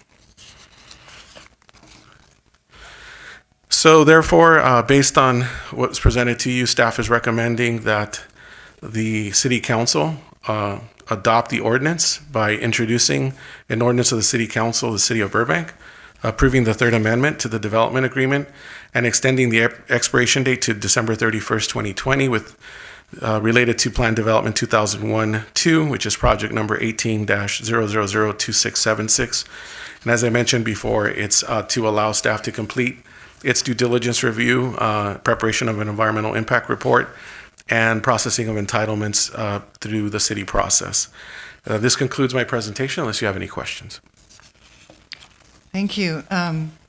Before we open the public hearing to the general public, I'd like to invite the applicant or their representative to address the council. You have a maximum of 15 minutes to make your presentation. Good evening. Good evening, Madam Mayor and members of the council. I won't take your 15 minutes, but I appreciate the time and effort that staff has put in tonight to bring this forth. We're looking forward to an extension to produce a project to you that we think will be commensurate to things that we've done here in the past. On behalf of the applicant, I'm here to answer any questions for you. So with that, I'll close my presentation. Thank you. Thank you. If you'd have a seat. I'd like to open the public hearing to hear from any persons in the audience who wish to speak on this matter. Please fill out a salmon-colored card and present it to our city clerk. Each person may address the council for a maximum time of 3 minutes. City Clerk Jimenez, are there any comment cards? There are no cards, Mayor. All right. Would the representative from Community Development like to make any further comments? No, Mayor. Thank you. Does the applicant wish to make any further comments? No, Madam Mayor. No comments, he indicates. Does the council have questions of the staff or the applicant? Vice Mayor Springer. Thank you very much. I have a question. Is the office speculative, or is it for the use of the Bob Hope organization? So the property is owned by Worth Realty, and there is no, and the applicants here can correct me if I'm wrong, but there is no current tenant that it's being built for. Okay. The reason they're requesting the development agreement is to give them additional time to actually evaluate and solicit potential development proposals as far as office occupancy, if that's what is approved for the extension. So it's similar to the discussion I think you all had for media studios, where they basically get the entitlement, they extend it out, and during that period they try to they make a good faith effort to try to get the proper tenant in that space that will be in synergy with their adjacent land uses that they have under site control. Thank you. Does anyone else have questions? Councilmember Talamantes. Thank you, Madam Mayor. I just have one question in regards to we're looking at like 26 years, 2001 to 2027, potentially, depending on how fast the work is done after your year and a half. Are there any opportunity costs that the city has incurred over or at least from 2001 to present time? If the opportunity cost is for something else to be built on the site, since it is privately owned, I guess that's debatable. Beyond that, the opportunity cost is without it being built, there aren't those initial permit fees or development fees that would come with it. But the benefit of it is that these costs also increase over time. So the longer they wait, the more money it costs to build out the site. So, and it depends. The glass could be half full, half empty. I think they're looking to try to get the right fit in there, and the economics in the past have not been there where they would build something speculatively and then have it sit there fallow while they wait for an occupancy. So I think at this point, not building it was a good decision, and now the economics may be changing in favor of developing the site, and that's why they want to secure that extension subject to the council's approval. I know I've been up here listening to other developers that have said due to the economy, you know, when we were going through that 2009, 10, 11, 12, 13, and I could understand that. They wanted extensions. But in this case, Mr. Worth bought the property with already an extension built into it. So he gains the benefit of the extension. But like, not knowing what the economy's gonna do, I just hope that you speed up the process. It's, you know, doing good work. We want something nice in Burbank, but that piece of property has been vacant for a long time. I know it was dressed up a little bit with some nice plants, but I'm sure what's going to go there, it's going to be even better. So just let's work as much as possible, as fast as possible, making sure that all the T's are crossed and all the I's are dotted. We'll do so. Thank you. I had a question of the applicant. I'd like to know, since, are you going to continue to use the Bob Hope name as part of this application and completion of the project? That's what's been requested of us, to maintain the name. We did, as you know, we acquired the property from the Hope Foundation in 2012. And part of that was to continue the promotion for the Bob Hope legacy. That's been included with the conditions of approval that are existing with the office development. So that's the intent behind that, to continue to use the Bob Hope name with their blessing going forward. And it is our intention to build a very first class quality project for you. It's not our intention to labor this out further, but as you know, we don't do speculative office developments since the 2008 collapse in the market. It's just something that is not prudent for, I think, both parties, both the city and and for us and for most developers in general. I don't want to speak on behalf of everyone and make wild assertions, but at the same time, we're very excited about moving forward. We're sad to see that one of the staff members had passed during the process here. He was a genuine asset to the whole team, but it's unfortunate it has taken this long. But regardless, we're committed to the project. We want to move forward with the project, and we'll look at every opportunity we can to expedite that as well, for everyone's needs. I just wanted to make a comment. This is such a signature location. The visibility of this site is extraordinary. As you know, the Hope family had owned the property for numerous years, numerous decades rather, and we are excited to be part of that, the legacy that continues on. It was a gas station, as we all know, from being in Burbank for many years and up until about 1979 before it was removed. So I'm very familiar with that, both from both sides of the aisle where I used to be a part of the team here in Burbank. So I'm familiar with that. But again, we do want to expedite this process, and we don't want to come to you without a project that's been fully thought and vetted, both internally but also with city staff. To make sure that it's a first-run quality project and not speculative, so that way we know that we do have a tenant. The concept plans that we've been showing here are simply concepts. When we were given the project or granted the project from the Hope Foundation location. We didn't have plans such as that. So we've been working out in the public, in the private sector, trying to identify tenants, working with various brokers, various prospective tenants. Unfortunately, we weren't able to procure anything at the moment, but much like our other properties, we're looking to find the best quality, the best fit, and the long-term employers that would come to Burbank to be another benefit for everyone here. Thank you. You're welcome. Well, thank you. I'm just looking forward to the jobs that's going to provide, obviously property taxes, the benefits it's going to bring to the city. So that'll be a win-win for everybody. Thank you. I'm going to declare that public hearing closed. Now is the time to commence council deliberations. What is your pleasure? Would anyone like to move or?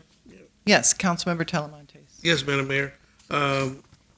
Having listened to my colleagues, I'm just going to go ahead and move. I recommend an ordinance of the Council of the City of Burbank approving the Third Amendment to the Development Agreement, extending the expiration date to December 31st, 2020, related to Plan Development 2001-2, project number 18-0002676. Second. Okay, it has been moved and seconded to approve the short-term extension. Is there any further discussion? Councilmember Fruto. The reason why I'm supporting this is after watching the planning board hearing and all the questions they asked, there was no need for me to repeat this. And staff was very clear, even in the report, it's the right thing to do. So I'll be supporting this, moving it forward. Thank you. You're welcome. Madam City Clerk, would you call the council roll, please? Councilmember Talamontes. Yes. Councilmember Frutos. Yes. Councilmember Murphy. Yes. Vice Mayor Springer. Yes. Mayor Gabaletti. Yes, and that short-term extension is passed. Thank you, staff. We're going to move on to the first report to council this evening. Madam Mayor, may I interrupt real quick? Oh, absolutely, Councilmember Frutos. Thank you for calling my attention to this. Thank you, Madam Mayor. On this item here, I will not be able to participate because I live within 500 feet and there's definitely a conflict of interest. So I will be outside the chambers until you guys call me back for the next item. So please excuse me.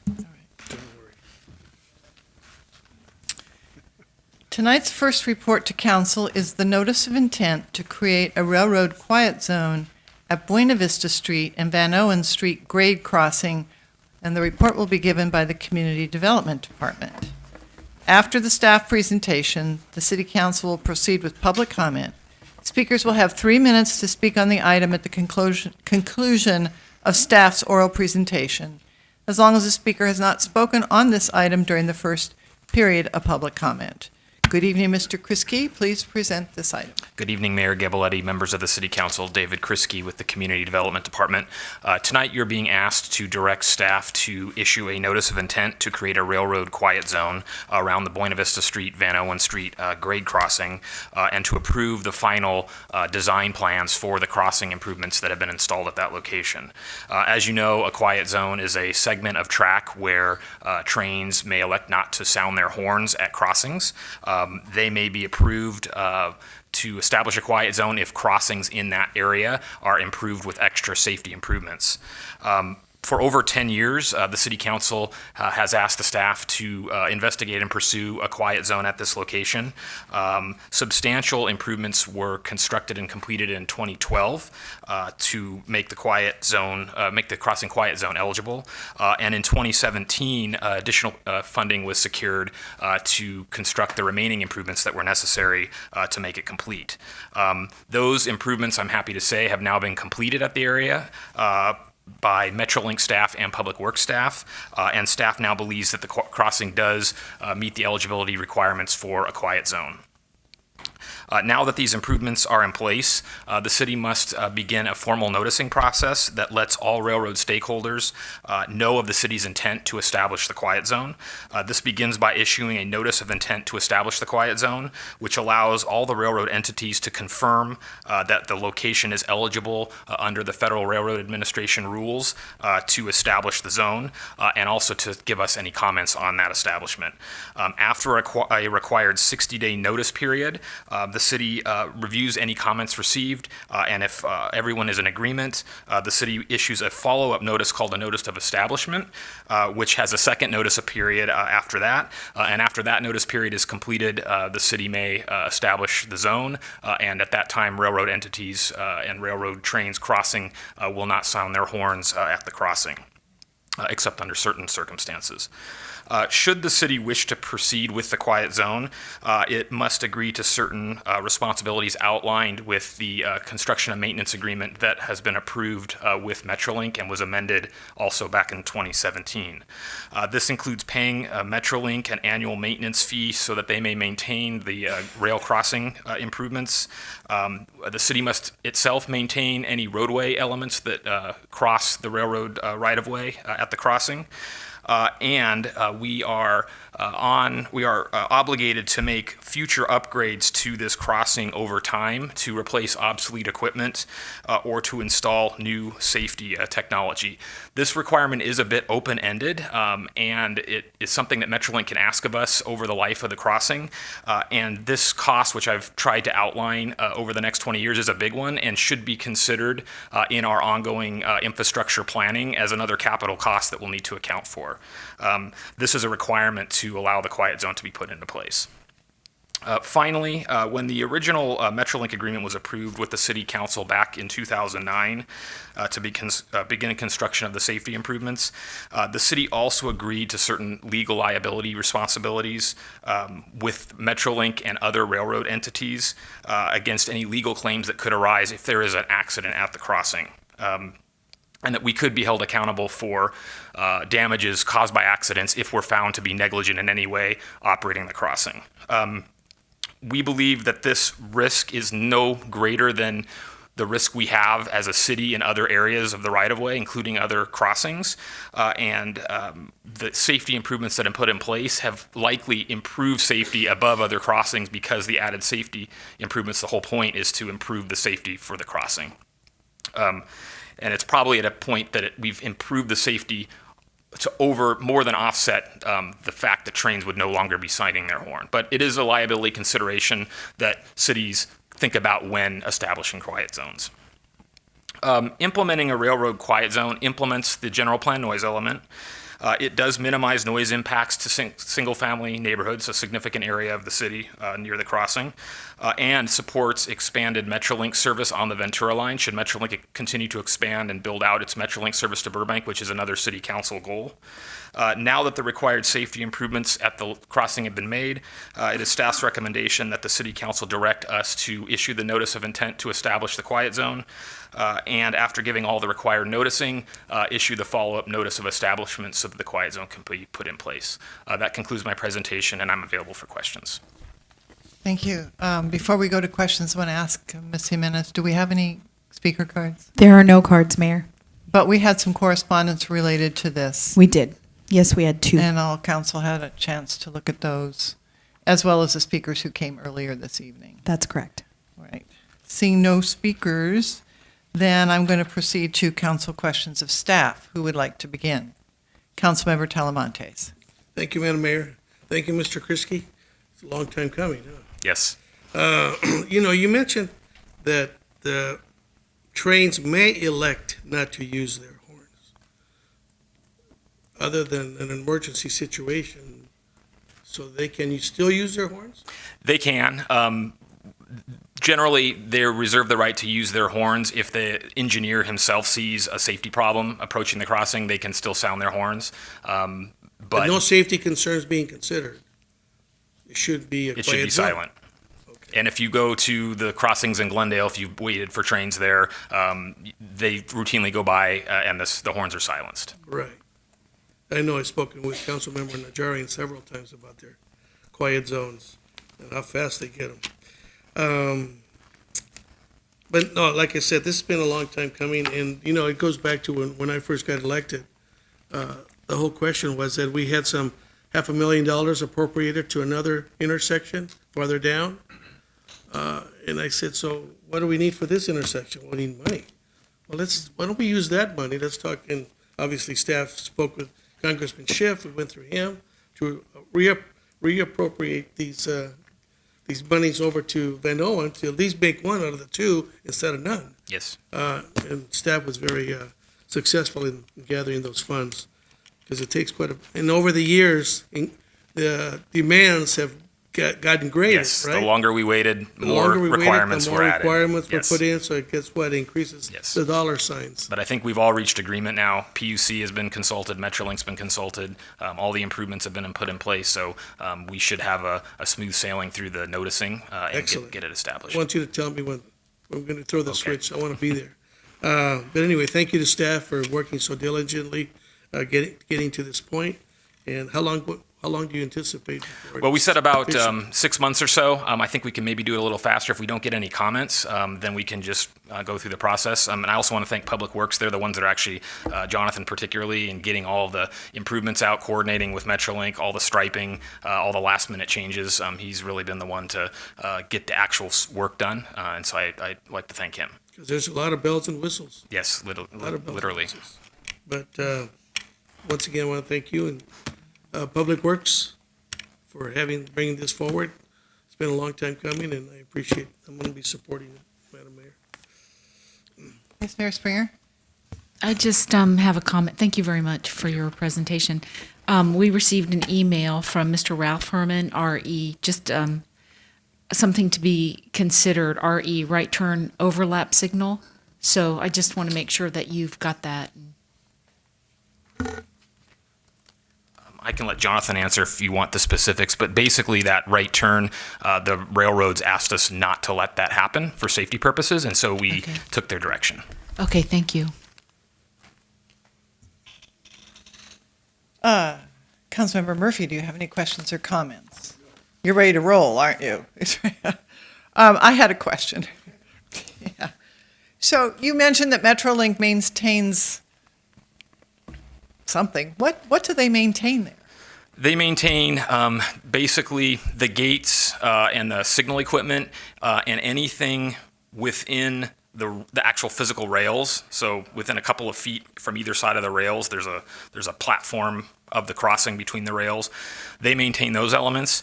We're responsible to maintain the other roadway elements leading through up to that minor point. So there's the curb and gutter, the pavement, the striping, the signage, things that we normally, as a city, be maintaining.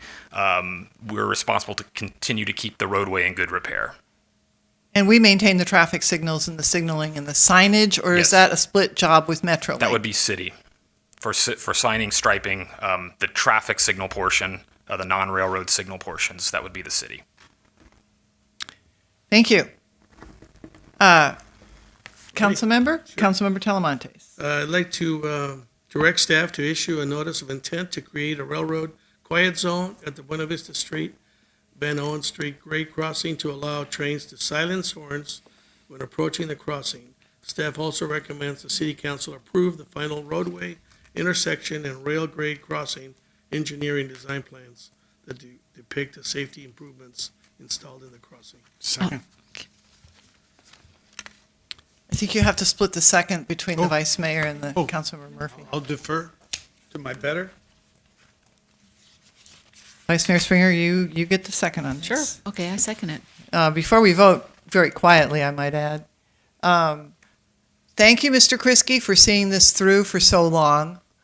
It is something that's been high on my list as well, to bring some peace and quiet to the neighbors who live so extraordinarily close to the train area.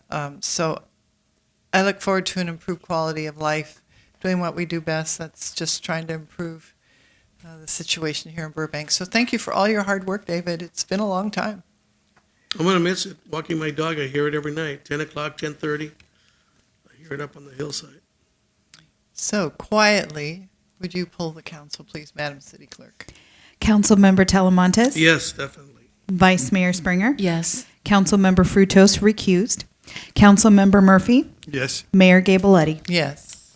That measure is passed. Congratulations. Thank you, Mr. Yee, also.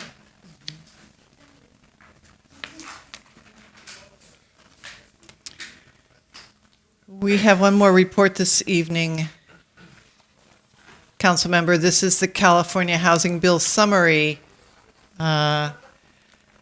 by the Community Development Department. Good evening, Mrs. McFarland. How are you? I am doing fantastic tonight. Good. We are blowing through it tonight. Night is Good young. job. The night is young. Oh, thanks. So I am Simone McFarland with Community Development Department, and Wait, we need you know to what? wait We have to for hold until we get- Councilman Frutos. Yes. We will You wait. got it. I think Patrick told him. We definitely want the He's full out there council. talking. We're waiting for you, Bob.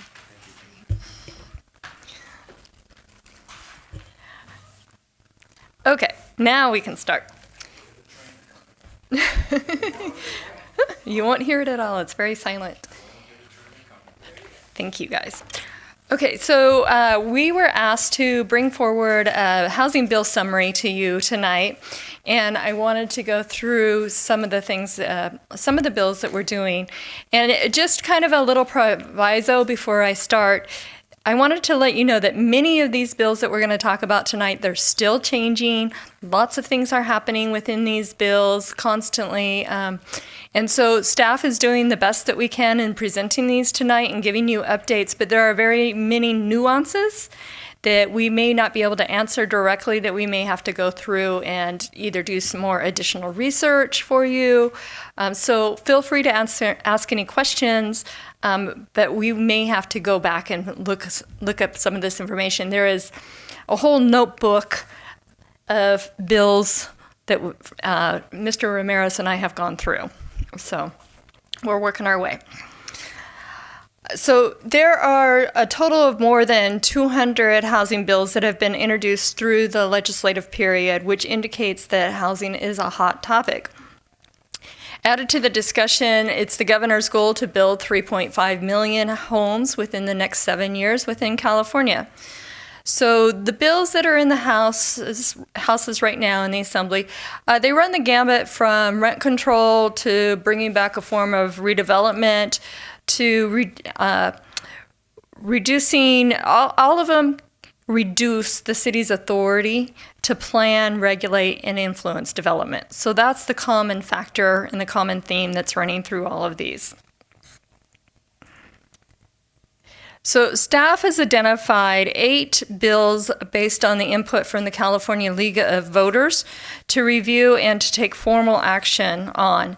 These are 5 bills that staff recommends. From these there are 5 bills that staff recommends to oppose, 2 to support, and 1 to watch. So let's start with the most controversial and talked about bill, SB 50. SB 50 was introduced by Scott Wiener and is known as the More Homes Act. In late April, this bill was merged with SB 4. There's varying ramifications based on where your city is located and the county population size. Some of the coastal cities have been exempt along with very high fire hazard severity zones, and historic districts established before 12/31/2010. Additionally, low-income sensitive areas can apply for delayed implementation, and this is the status currently. So SB 50 really undermines our locally adopted planning documents by allowing new developments within job-rich and transit-rich areas to override our city's general plan and zoning regulations. And it's intended to facilitate housing. Our plans are intended to facilitate housing to allow responsible development within the city and preserving the community character of existing neighborhoods. We often say we want to build neighborhoods, not buildings.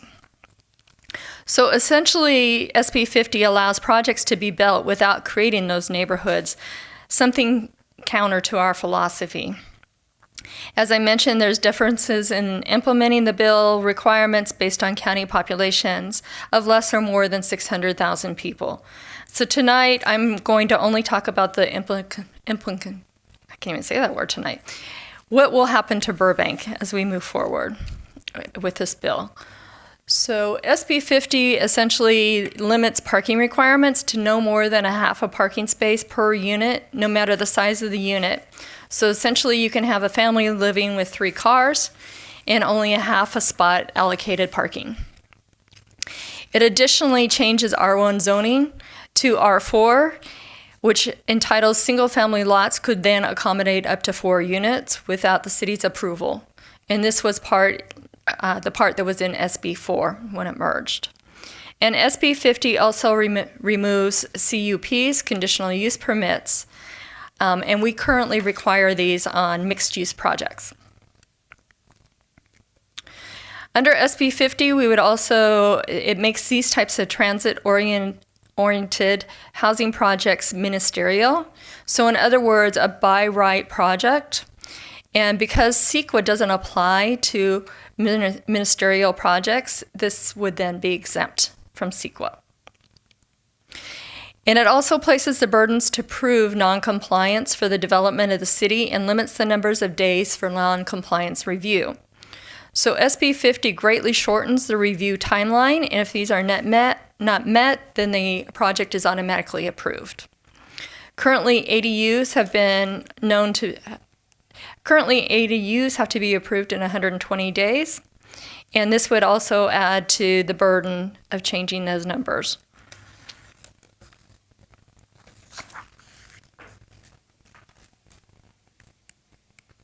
One too many. Entitlements would automatically extend for 3 years with a 1-year extension, and if under construction, the approvals remain until the project is complete. And the deed periods are very similar to what we currently require, 55 years for for rental projects and 45 years for sale projects. And if projects are within a half mile of the major transit stops, the maximum approval height for buildings cannot be less than 45 feet, and the floor area ratio, or the FAR, cannot be less than 2.5. These numbers increase when you get in a quarter of a mile away from transit to 55 feet and 3.25 FAR. Currently, Burbank's FAR requirement is set at 2.5. So if you were within a quarter mile, that FAR would get much denser than what we currently have. Lastly, inclusionary requirements are set when there is none in place. So these includes the amounts listed in the chart you see before you, and staff will be talking more about inclusionary ordinances when we bring that forward to you. So for all of these reasons, staff recommends opposing SB 50. So next up is AB 1763. This bill extends density bonus and allows developers to request additional incentives and concessions based on the amount of affordable units. So for an 80% affordable housing project, the developer would receive 4 concessions or incentives. And the concessions could include parking standards relief, reduction of common and open spaces, increased lot coverage, reduced setbacks, and increased FAR. Staff will be proposing some concessions in our own proposed density bonus ordinance. However, this is a concern of local control, and we would like to determine the amount of concessions we apply and what those are.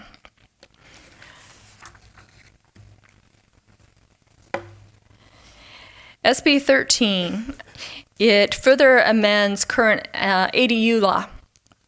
So the proposed bill, if passed, would set a standard square footage of ADUs to 850 square feet and up to 1,000 square feet for more than 1 bedroom. This would increase our current limit of 500 square feet. Applications must also be approved within 60 days instead of our 120-day requirement, which adds additional burden to staff. And it also disallows requirements for replacement parking when garage or a carport is demolished or converted. So in other words, you can demolish it or convert it to an ADU and you don't have to replace the parking. And then if somebody is in violation, their violation, as long as it's not health and safety, it's delayed for 10 years.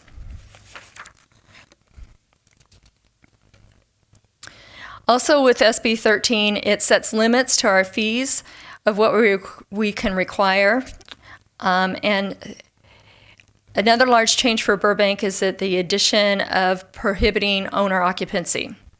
So currently, we require owner occupancies in our ADUs, and that would have to change. A non-owner occupancy could be within ADU units. SB 330. The Housing Crisis Act of 2019 is SB 330. It's an overarching bill that would declare a housing crisis for the next 10 years. It would prohibit parking requirements and limits impact fees along with design standards. The bill doesn't have a lot of detailed information, but it's very general in its description. It reduces local control and it limits the impact fees, which could greatly reduce our ability to collect money for infrastructure offsets. SB 1568. It simply states that HCD determines any action or failure to act if they determine it's inconsistent with our adopted housing element or specified provisions of our housing element law, our ability to apply and receive state grants is revoked. And this could also include not meeting our RENA numbers in the future, as not meeting those then could decertify our housing element and essentially place us in noncompliance. So essentially on this one, HCD could hold Burbank hostage to their demands and their interpretations of the housing element law, requiring us to comply or making us ineligible for state funds. So all of those were opposed. Now we're on to the support bills, the ones we like. SB 5 is the Affordable Housing and Community Development Investment Act. And basically this is redevelopment light. It allows redevelopment increment funding processes to be included, but instead of a project area, it's a project by project basis. So the project has to get approved by a state committee, and then once that project is approved, you can implement the redevelopment type laws. Part of the requirements is that the project must have 50% of the funding must be used to build housing, and 30% has to be affordable units. And there is a cap on the amount of state funding that includes $200 million per year from July 2020 to June 2025, and $250 million per year from 2025 to June 2029. In this, school districts would be made whole through a reimbursement state fund.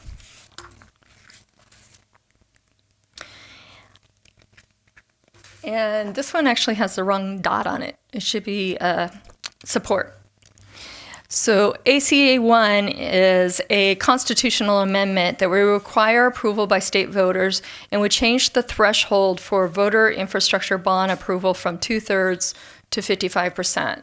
So if the city wanted to issue bonds for infrastructure, instead of having to have 2/3 approval from our voters, we would only have to get 55%. For this bill to pass, it has to be approved by 2/3 of both houses, and then it has to go on to the ballot and receive 50% plus 1 votes in favor. So this one is a constitutional amendment, so it has a little bit of a different process. Okay, we also have one as a watch bill. This is for AB 1482. And this one sets rent increase limits of 5% plus the cost of living for each increase with not more than 10% within a 12-month period. So essentially, this is the type of rent control. It restricts landlords from terminating tenancy to avoid these provisions. And the bill lacks information on who would enforce the provisions and how that would be accomplished. I will say that quite a few of these bills have unfunded mandates. If it adds cost to us to implement these bills and implement the policies, we don't receive money from the state to do that.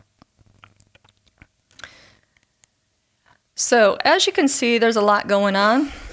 And what these bills all have in common is the desire to increase housing overall that will result in stabilizing or reducing housing prices. The state is telling us that if we don't start building units within the areas deemed to be transit-rich, job-rich, they will force us to do so. Burbank's done a good job at setting our path with our housing strategy and our housing goal of 12,000 units, and still needs to demonstrate that our intentions are true by approving new housing projects. As we say in CDD, well done is better than well said. And the legislature wants a proof of that. And with that, I will answer any questions, and I will be helped by Fred Ramirez. Thank you for your report and presentation. Let me check with our city clerk. Do we have any cards? There are no cards, Mayor. All right. Then, council members, who would like to begin with questions of staff?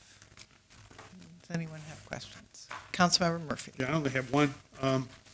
The redevelopment light, any idea what their projection is for how long it would take to get through a state panel for your project? I mean, that sounds like a nightmare. It doesn't say how long it would take, and it doesn't say how long it would take the state to set up that committee, because it would be a brand-new committee. Okay, that's it for me. Councilmember Frutos. Thank you, Madam Mayor. Thank you for your presentation. Is there any review at our current codes, housing element, to further protect the residents from some of these by rights, just to make sure that we've looked at all the different loopholes that maybe we could tighten some of the rules? Just because we heard a lot from residents saying, how can this show up? Mr. Ramirez, can you help me out? I guess just if I can get a little bit of clarification when you say loopholes. So cities, right, are creatures of the state. So ultimately, where we get our police powers and how we're able to implement those are those that are given through the state process. So when it comes to the housing element, the state requires the cities on a periodic, every 8 years, to basically update that housing element. That housing element has to be consistent with state law. We currently have a HCD, or for better or for worse, state certified and approved housing element. The projects that you've seen come before you, we have to confirm consistency with the zoning code. But more importantly, is the zoning is just an implementation tool of the general plan. The housing element is one of those components. So like the projects, and I know those are pending, but there are projects that are called opportunity sites that are in our housing element. When we see projects come forward, we look at those within that context. Are they meeting the RHNA, Regional Housing Need Assessment goals? Are they going to be consistent with what's called the opportunity sites list? There's a whole inventory of projects. Mr. Ramirez, Sure. not to stop you, but opportunity site, what's the definition? So in our housing element, the state, when Simone mentioned well done versus well said, the well done is that they've put a component in there that says, if you're telling us you have a code compliant housing element that's designed to meet your RHNA numbers, we want to know where those properties are, how they're zoned, and the development potential within each one of those properties that would get you to a number that's actually equal to or greater than that RHNA number. So in those instances, when we go and we're looking at a project and it's proposing housing, we also look at it within the context of our housing element and any specific plan that is attributed to, that is applicable to that site. So what you're seeing from the state is that they're actually ratcheting down. They're kind of hemming in the cities and saying, we want you to not just look at your housing element as some sort of aspirational document. We want it to be an implementation tool. So what you're seeing is these bills are basically focusing in the area and saying, okay, if you have opportunity sites, and those sites are basically identified as how you're going to meet your RHNA goal, when we go to review your new housing element, i.e. next year, we're going to look and see how many of those sites actually turned over into housing sites. Those that didn't are going to be reevaluated. Oh, and by the way, if you get new numbers, which we anticipate we will, you also are going to have to account for those new numbers with new sites. So we're going to have to even identify even more sites for housing. What they're saying through these bills, the SB 50 is a perfect example, is that the city's track record, cities statewide, have a poor track record of actually implementing the housing element goals of building new housing. SB 50, I think, goes a step further because it's also setting aside the city zoning tools by basically waiving density requirements and saying, basically, within these areas, we can waive that. Oh, and by the way, if you require a CUP for a mixed-use project like we typically do, you have to forego that. You also forego it if you don't have objective standards. You have to waive some of those standards. So there are a myriad of things that are being proposed, the example being SB 50, where it's further restricting the ability for the city to not just have a project be built, i.e. buildings, but to be able to implement things that the city as a community has determined to create a neighborhood. So those are the impacts. So from the residents' perspective, what can we do to still try to protect and preserve their neighborhood?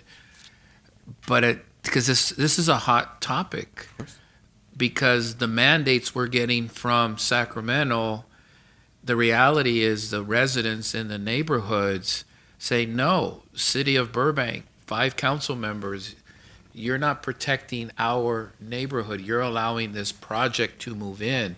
Is there anything in the toolbox to help us either communicate the frustration back up to Sacramento, or how much of a leeway, because that's what it really comes down to protect the residents from these projects showing up all of a sudden, and we say, I'm sorry, we have to give them waivers. This is because it's mandated from the state, which trumps our local. I mean, what's going on with that, sir? So the effort, I think you all as a council, and this is the work that you've done already, is when you set that housing goal of 12,000 units in 15 years, it was a step towards addressing the concern of protecting the single-family neighborhoods, as long as they exist, right? It's contingent on what happens at the state level.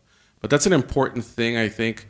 That was a huge step. I think when the council did that, you set in motion a plan to move forward so that we can identify opportunity, what I'm calling opportunity sites, along the I-5 corridor within the Burbank Center Plan area, within Golden State, and in some ideal situations for infill, for sites that are within the media district, where housing could be built, maybe mixed use at a higher density, but then also looking at other opportunities where maybe we can build for sale housing within some of those same areas with small lot subdivisions or condominium projects.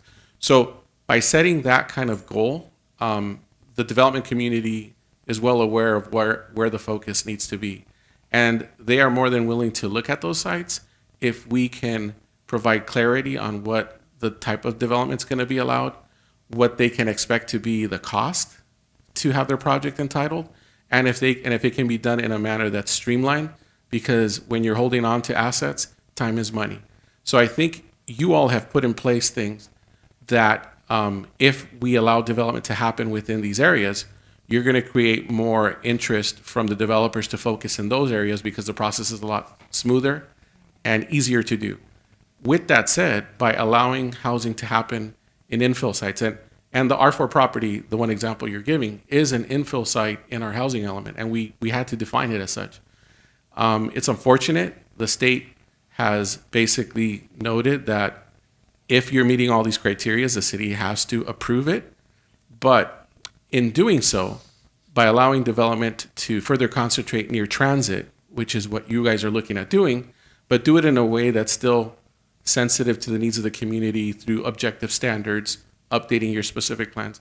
If we take that forward, I think that gives the council a lot of basically support to say, look, we are doing our fair share. We're putting things in place, but give us an opportunity to self-govern so that we can make sure we tailor development to the needs of our community. The meat cleaver approach that's being proposed by the state, which basically means everything has to be one way through SB 50, doesn't take into account the local needs. What they're basically saying is set aside community character, building neighborhoods, and let's just build buildings because we're so far gone from units that need to be built. And that's kind of the situation. So I would say the more we build, the better of an argument the council has to make a case to the state. But when we don't build it, we're in a difficult position to say we're doing our part. One more question, Madam Mayor. Okay, hearing everything. So let's say we took a position where, you know what, we're just going to say no to the state, and we're just going to vote this project down.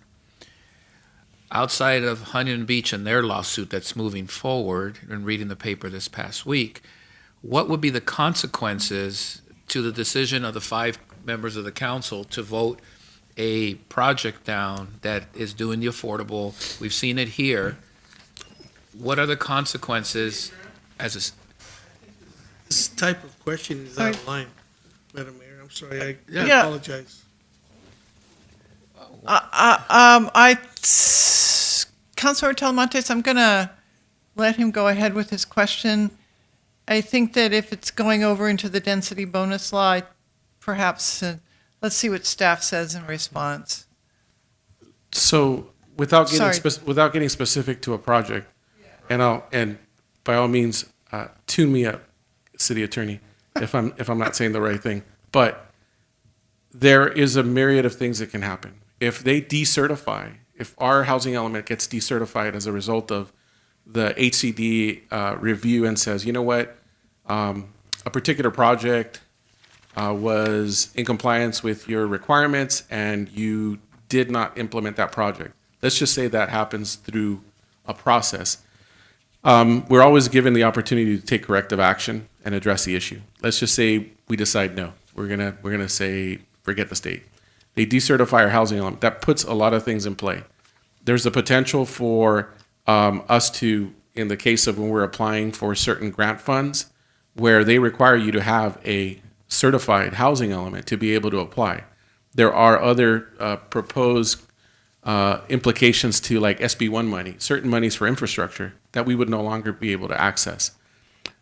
The other concern that I would have is the potential for this to go far enough where the Attorney General involves themselves and we end up in a situation where maybe the court order is to establish a moratorium against the city where they don't allow us to issue building permits for anything other than housing until we meet a goal.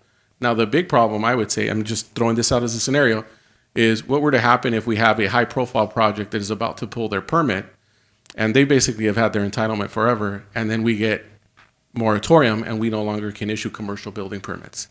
And all we're doing is basically sitting, waiting until building permits for housing catch up so that we basically are taken off of that moratorium. That would have a significant implication to the city, and God forbid that happened. That is one of a potential range of situations, but that would be the worst case scenario, I think, from our standpoint. Madam Mayor, very quickly, that remedy he was just talking about, Mr. Ramirez, already exists in the law today. Today, our housing element, if it's decertified, or if we do adopt a new one and it doesn't get certified, or we do something that's egregious against it, it's not just the AG we have to worry about. There's affordable housing groups that can also file suit against you and can seek those remedies from a court of law. And that exists. One of my concerns, as both Ms. McFarland and Mr. Ramirez have already said, is the laws that are starting to tie our obligations under some of these housing acts to grant money, and grant money that has nothing to do with housing. And that, I believe, could become very problematic for cities. The other thing the council needs to keep in mind, as we approach our new cycle for the housing element, the HCD has already come out with new rules. So in the past, we just had to be able to identify, as Mr. Ramirez said, opportunity sites. Going forward in the future, you have to tie the type of housing that can go on those sites. So we have to do more than just say, this site could be redeveloped and it could have this much housing. They're going to want a new column that says, this site can accommodate low-income housing or affordable housing or this or that. So even the rules how we have to develop the housing element are going to be much more stringent than in the past. So you add that whole layer of new rules of what has to be in our housing element, and then you add on, if something like SB 1568 passes, it becomes very, very onerous, very quickly. And one of the things we have to be extremely careful about is denying projects or downzoning property.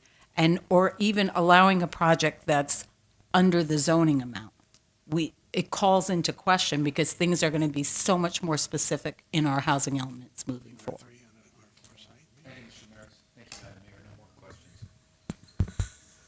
Questions? Vice Mayor Smith. Mostly I have comments. I consider these, most of these bills, the ones that staff opposes, if they were to pass, I think it would be the California Population Control Act, because California would be a state where you cannot buy a house in a single-family neighborhood, because everything, a fourplex would be allowed. And I was in Sacramento for Legislative Action Day, and I spoke out against, at that time, SB 50 and the combination with SB 4. And Scott Wiener said that he felt like the bill would thwart suburban sprawl, but I would have the complete opposite effect. You could not live in a single-family neighborhood in Burbank or anywhere, not guaranteed. So people would probably, I surmise, they would move further out just so the demand for a fourplex or more housing would not exist, because you can't kill the dream of the single-family house, the yard, and the dog. So people will move to Tennessee and Texas, and they're doing it now. And so then we wouldn't have a housing shortage, and the problem would be solved. But is that the way we want to do it? And I feel like the proposed legislation doesn't take into account real estate and economic cycles. And there's no provision that I can see for sale housing. I see them as detrimental to open space and the livability of Burbank. And I feel like a resolution, instead of just scrapping everything and starting over at considerable expense, and who's going to pay for that maybe I think our arena numbers should just be, we should be held a little more accountable. Cities should be held more accountable for achieving those. But again, there are real estate and economic cycles, and I'm curious about who's going to build 3.5 million houses. Where's the labor for that? And another comment is that you can't force construction. Certainly we can encourage it, but we can't force it. And I have not been able to confirm this number, and tonight has reminded me that I need to. I think the number was there are like 400,000 entitled units in California that haven't been built. And so what do we do about those? How are the construction of those dwellings being encouraged? So overall, I find the proposed legislation alarming, and I think it just strips Burbank and other cities of local control.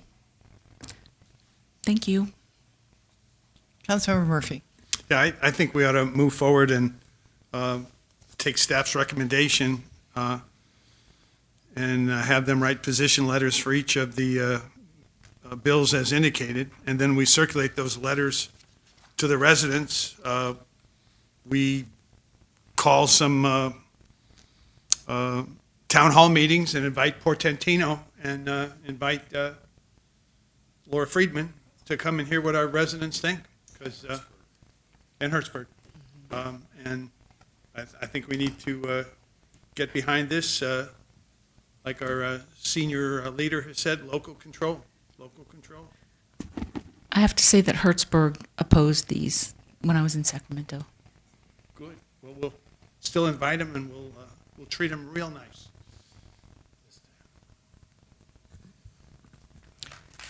That's a good suggestion. I had some questions.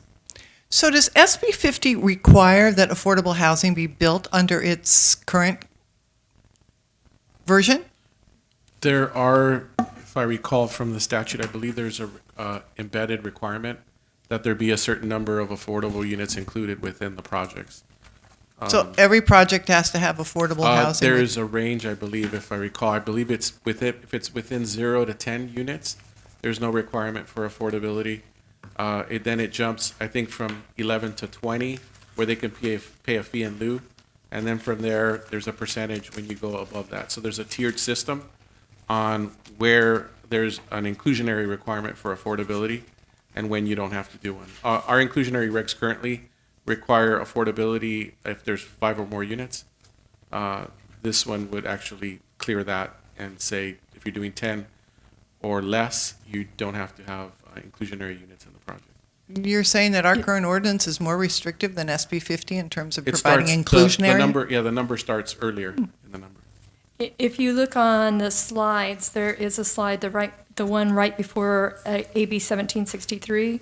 There is actually a chart there that has the inclusionary requirements of SB 50 if there isn't an inclusionary ordinance in place. So you can see right there, Mr. Ramirez said if there's 10 or less, no requirement. 10 to 20, they may pay the in lieu fee. 21 to 200 is 15% lower income, and you can just read through that chart. I'm not going to read the whole thing, but you can see everything on that chart. Then I had a question about the parking requirements of SB 50, and I ask these questions because I think that they are important to any letter that our staff writes. So one is that it limits parking requirements to a half space. Is that per dwelling unit? Yes, that's correct.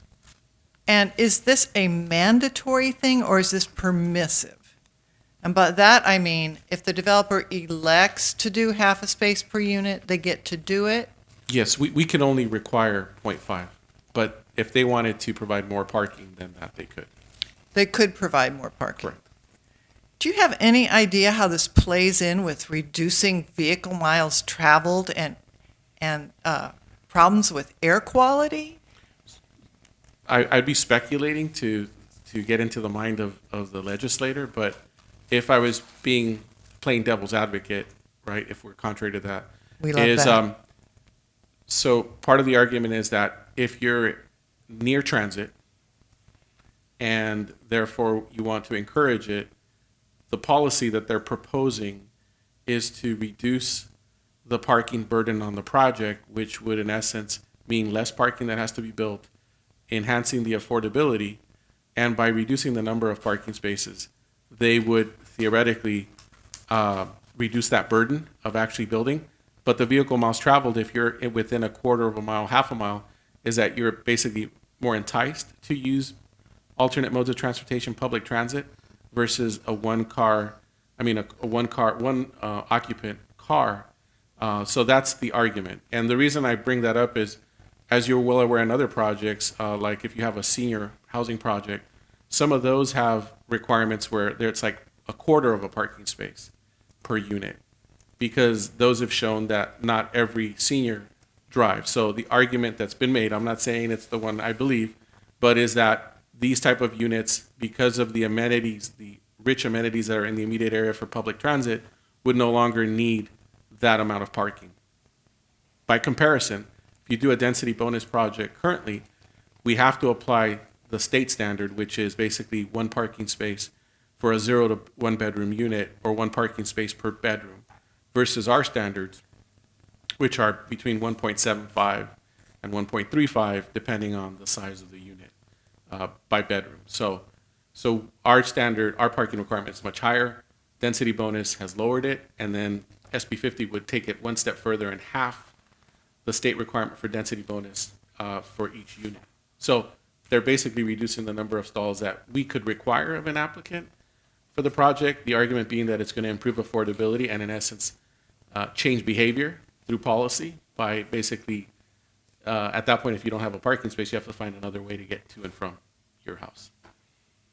It's really interesting, Mr. Ramirez, because, and I know that you and Mrs. McFarland have broad experience.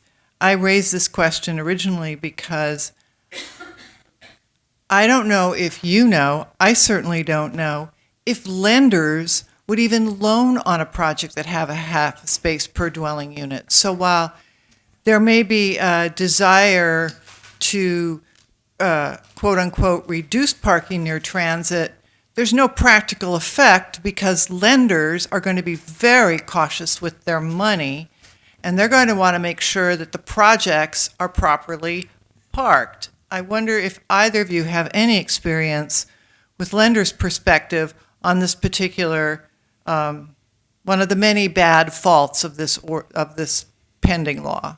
I do. I have experience in both scenarios, if I'll say this. On a 100% affordable housing project, the different funding sources that typically kind of come together to develop the project, I've actually seen projects where they actually appreciate the fact that they don't have to provide as much parking, and it's actually a cost savings and it makes the units affordable. With that said, I've also seen for sale projects where we've told the developer, hey, we're willing to consider reduced parking standards on a project.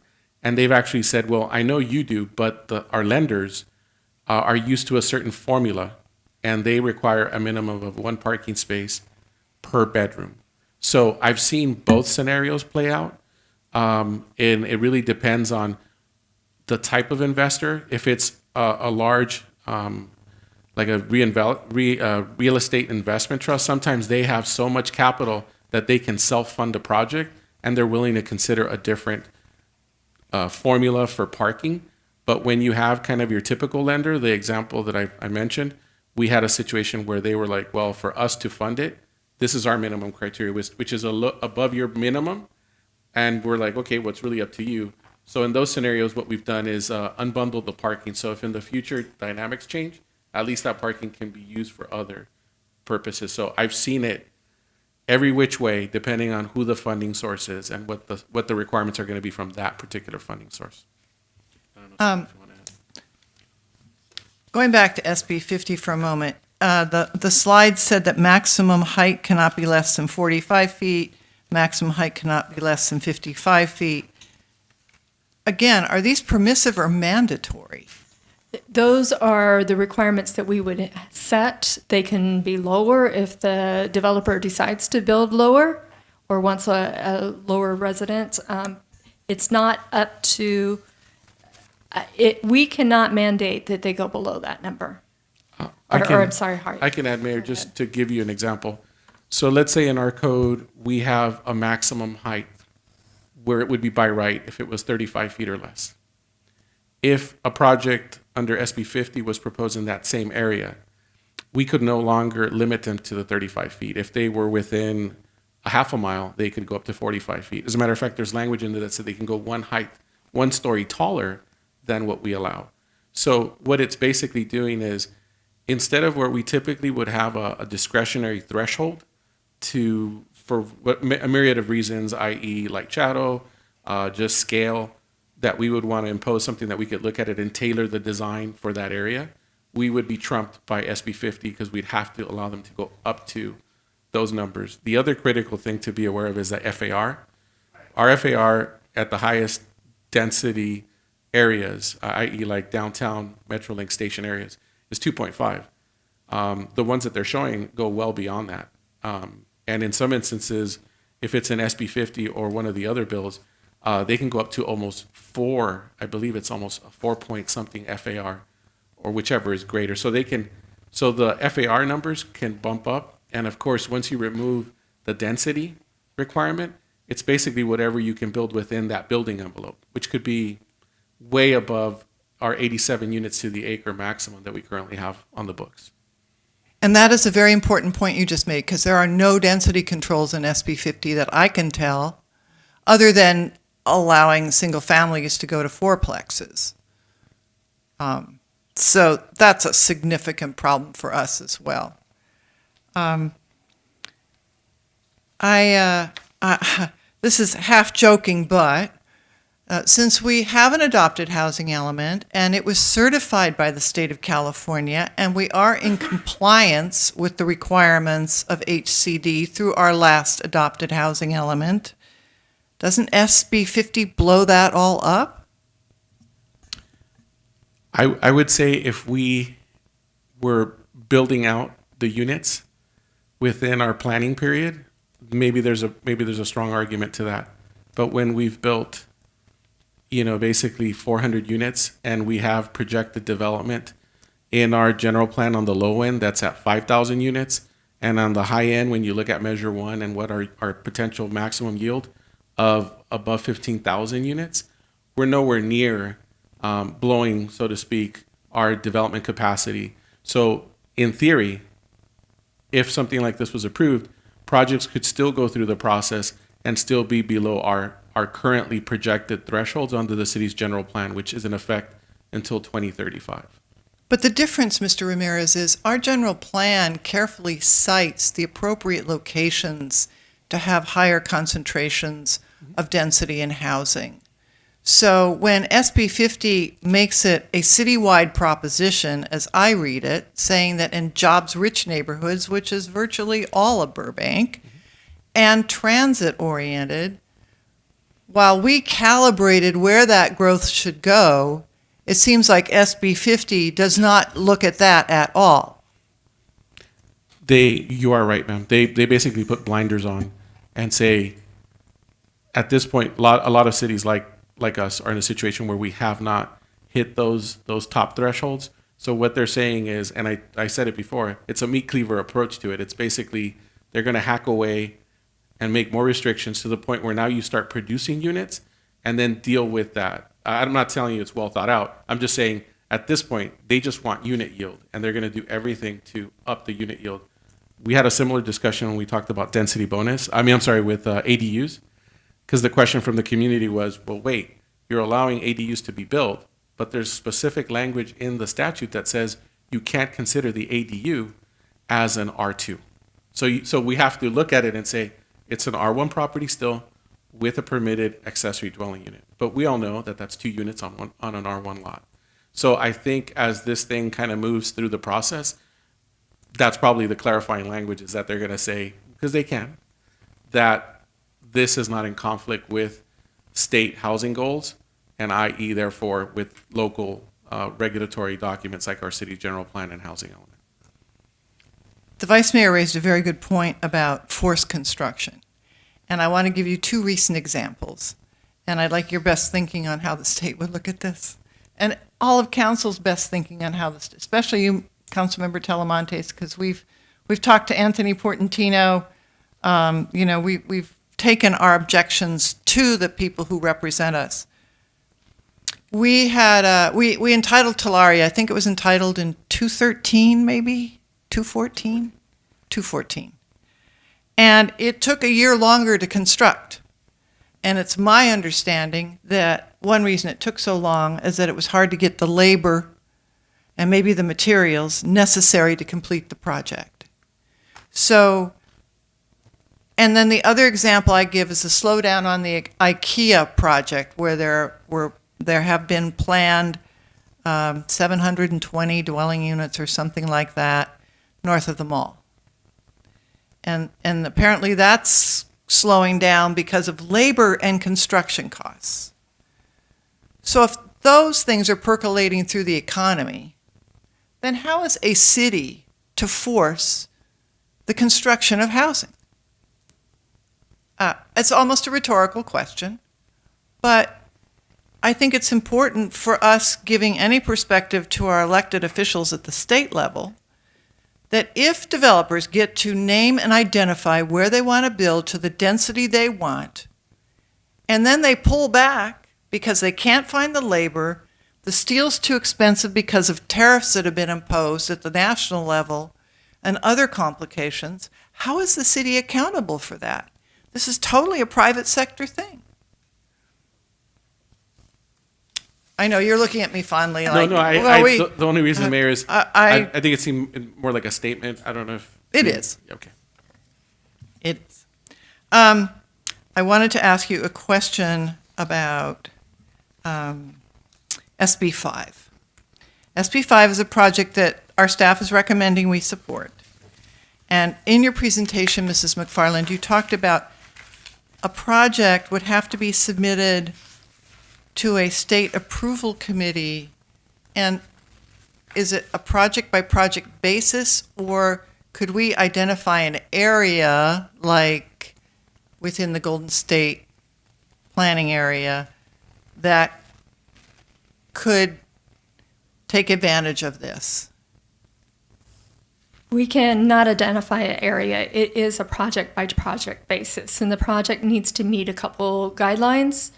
As I stated, it has to have 50% of the funding has to go towards affordable housing, or housing in total, and then 30% needs to be, of the total housing needs to be affordable housing within that project. So it has to meet those guidelines, and then it has to go to the state committee and gets approved as a project. So it sounds like it adds more paperwork and procedure to something that might be better served if it were streamlined like the state is asking us to do. It's one of those things they think it has to be proven to show that it works.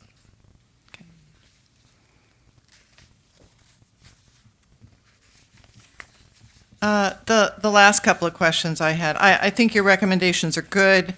I think we should write an extremely strong letter on all the pieces of opposition, especially the Chew bill, which would enable an 80% density bonus. Do you have any sense of how all these aggressive housing bills would relate to one another? I think on my end, when it comes to the ADU regs that are being proposed, I think right now, if it's a little overwhelming from a staff standpoint, we basically just kind of have gotten our sea legs, so to speak, when it comes to ADU regs in its current form. And now we're kind of upping the ante by reducing review times and then increasing the size of units, the minimums, and then removing owner occupancy requirements. So I think it's like dying by 1,000 cuts when it comes to the ADU regs. When it comes to the other bills that deal specifically with trying to streamline and facilitate housing, I think there's certain things in there that, it's the unintended consequences are, I think their heart may be in the right place to try to facilitate housing.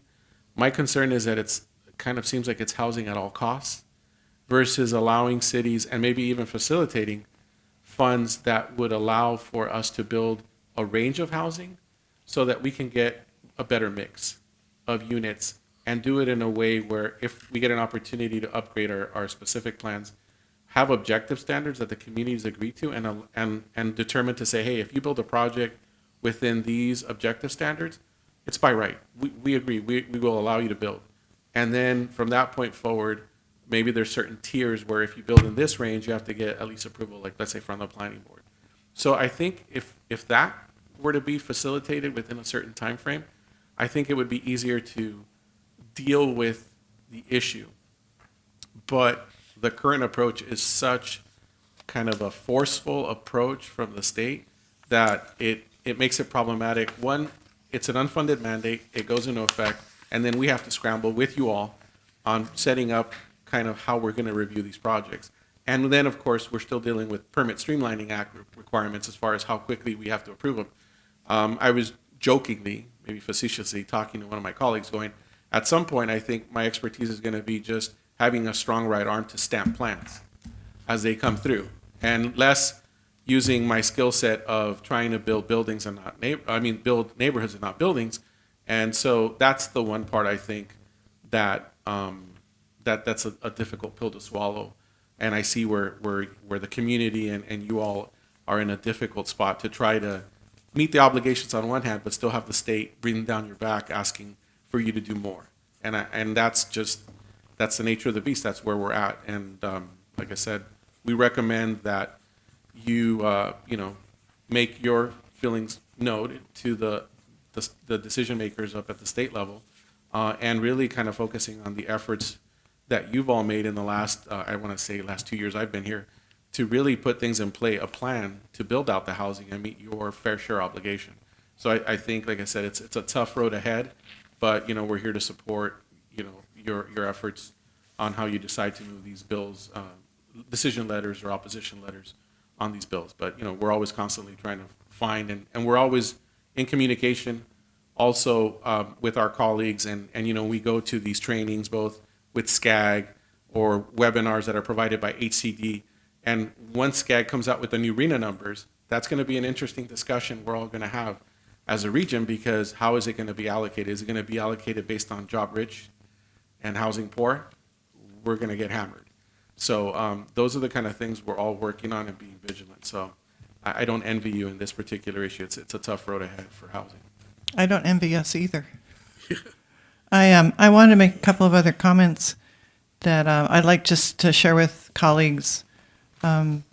One thing I thought about was how will cities are allowed to charge a fee under SB 50. They still are they not?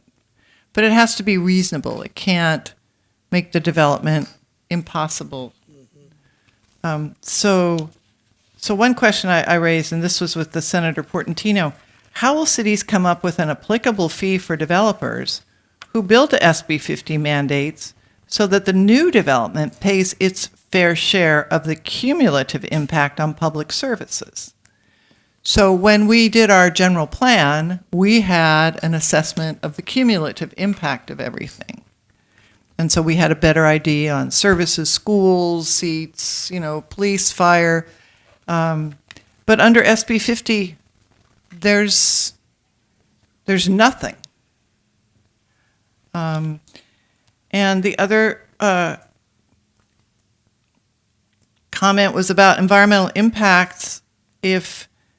And Burbank is largely single family. It has a lot of acreage in single family. I don't know if you all saw the LA Times story this morning or the front page, but it showed the single family neighborhoods of Los Angeles. Now, SB 50 has exempted a few. So the hillsides are exempt, floodplains are exempt. They said certain historically designated areas, if you were designated 9 years ago or 10 years ago, if you knew this was coming and so you got yourself designated 10 years ago. But I think in Burbank, because we're considered jobs rich, the neighborhoods that are single family homes, how do you do an analysis of the cumulative impact of such a significant change in the single family neighborhoods? Especially if there continues to be no necessary requirement for on-site parking. It just seems like a nightmare.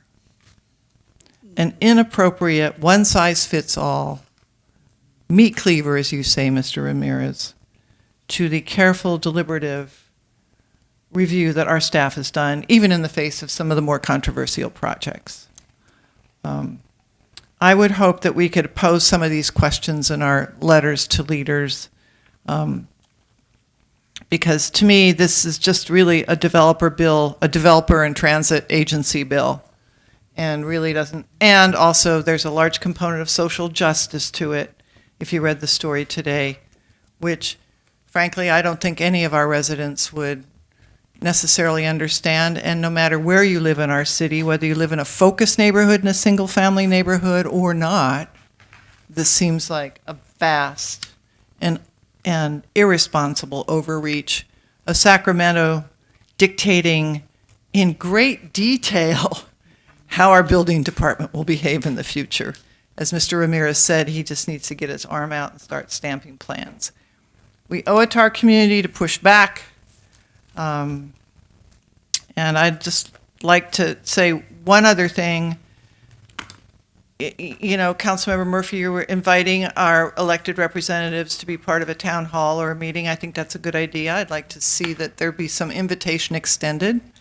I would like, and I have said this before, to speak directly to Scott Wiener with the council's permission. I'd like to see if I could engage one of the staff to be part of that discussion.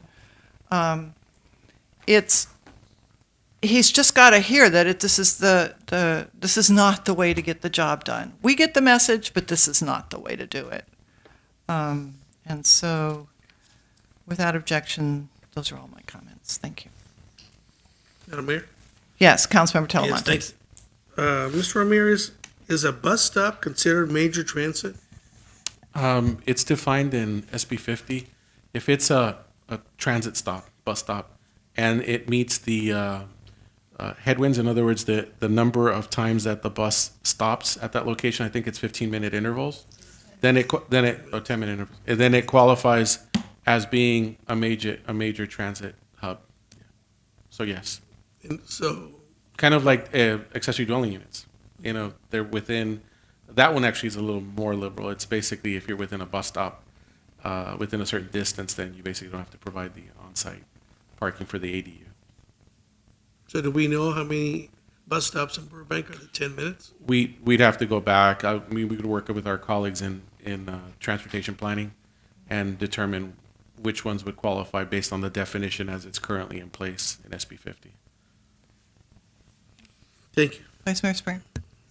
I have a question about that. And the last I looked, they have changed it to 10-minute headways. But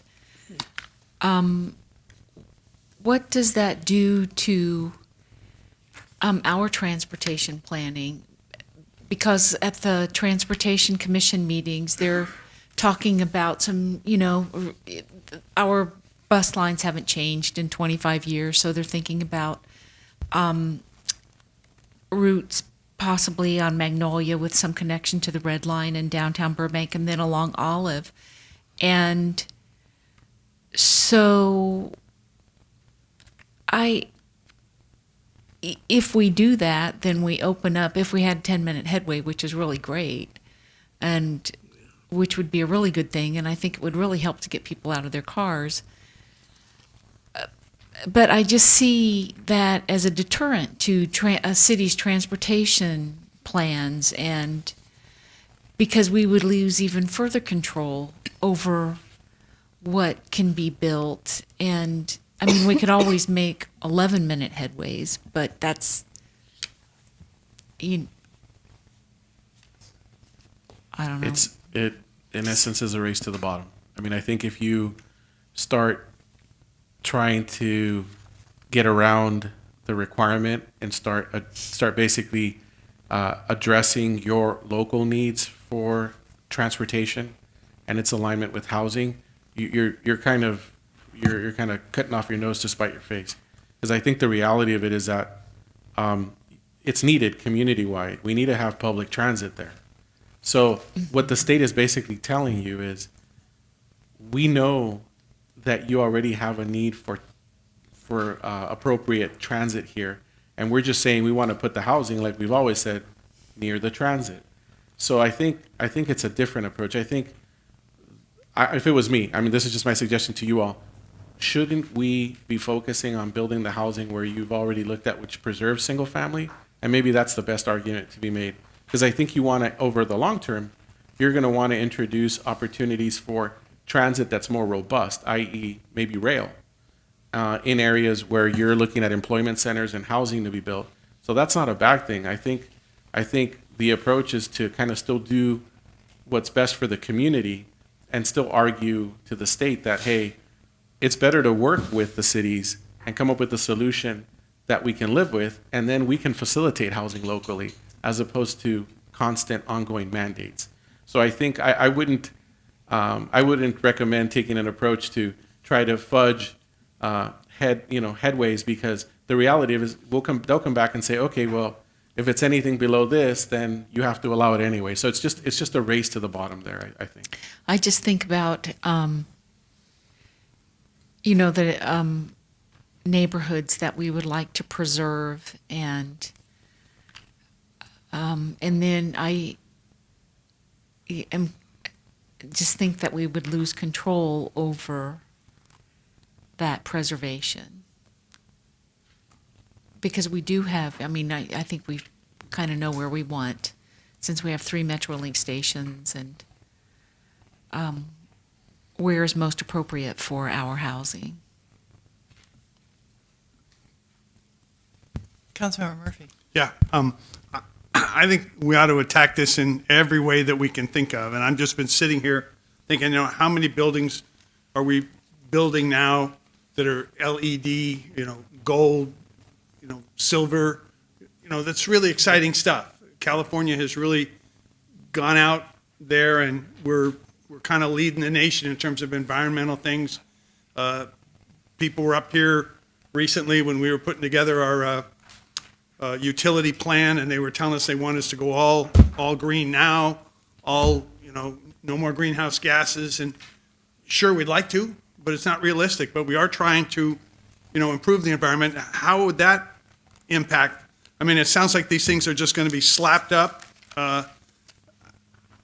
We know that we don't have any water here. We have to buy all our water. This is the kind of thing that if it goes unregulated could bankrupt our city. Same with the sewers. I mean, are we going to get to a point where we've got R4 housing everywhere that you're going to flush the toilet and it's not going to flush? How much do we send to Hyperion? $13 million a year? How much do we spend to send our green waste out of the city? And the Times implied, I didn't get to read the whole article, but they certainly implied that Weiner and his buddy, the guy that had the competing bill, cut some kind of a deal that excluded their districts from what they're trying to do to us. And I think we ought to talk about that too, because they have to get elected just like we do, and we know how to play that game. I'd be happy to talk to Mr. Weiner, but I'd rather do it in the parking lot. We could look at those small little spaces. So, but yeah, I think we need to follow our staff recommendation, get these letters out, and just do everything in our power to let them know that this approach is not the California way, it's not the Burbank way, and we don't need this kind of knee-jerk, meat cleaver, sloppy, lack of planning. The great irony of what you're saying is that the modification of SB 50 that staff is bringing to us tonight excluded dozens and dozens of Northern California cities and counties. And at the same time, it's called a statewide housing crisis. Now, I think that we should definitely focus on the housing that we do need in the city. We have dealt with, our best residents who have come to us in opposition to projects. And I get that, but I also get that we're looking at something that could completely strip away our local police power. And I think we have an obligation to retain that police power. And as the staff as we've been talking with staff about the direction we go in, we need to keep that foremost in our mind.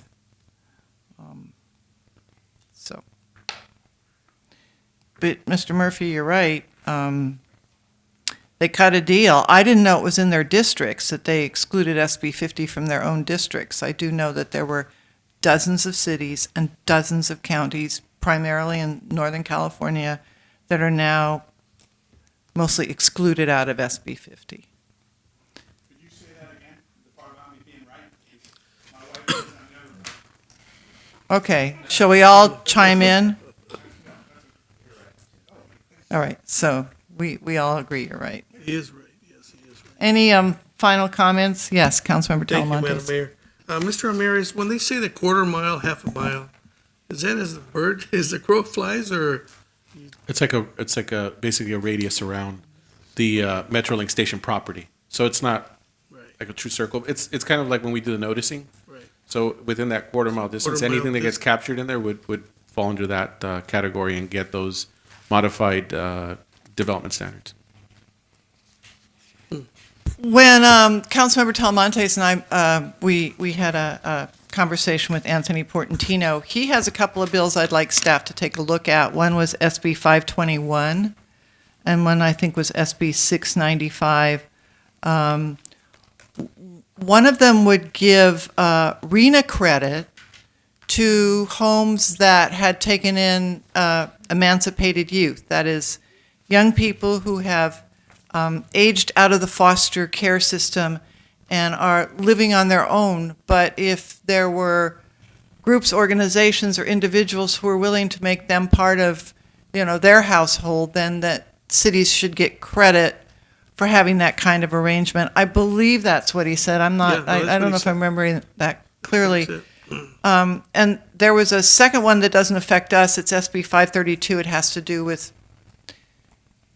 finding bond money for affordable housing, something Glendale will benefit from. He credit to the senator, he looked at Burbank also and found that we don't have any funds to expend in that direction. And then SB 695, and you know what? I don't remember exactly what that was. That was another assistance. It's an example of the state trying to help cities achieve their objectives as opposed to by fiat mandating what cities are going to do. So I'd like staff to look at those, and if they fit within our ledge platform, then I'd like to encourage support for them. If they don't, then you'll have to come back to council and get direction. Bless you. Thank you. I believe we have finished our comments. Do you have sufficient guidance to move forward? Yes, we do. Thank you. Councilmember Murphy? Yeah, we didn't, I guess I made a motion or said, but yeah. Oh, did you make a motion? I think I did, but if that's okay. Okay, I'll second it. Yeah. I believe it's consensus of council. I don't believe we need a formal action, but what I hear is consensus of council to go forward, staff, write some very strong letters. Thank you. We will do that.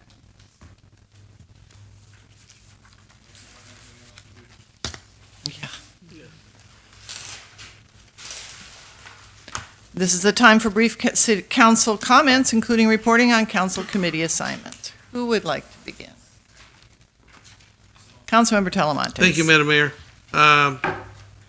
Actually, I'm just going to say the fact that we attended the 44th Annual Mayor's Prayer Breakfast, and you were there as a keynote speaker. So it was very well attended. And thank you very much. Vice Mayor Springer.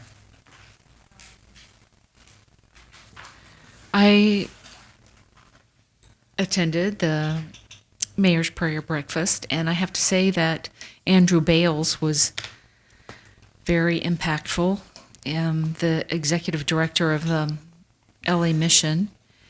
And I attended Fire Service Day and helped the Bike Angels with their bike obstacle course for the kids.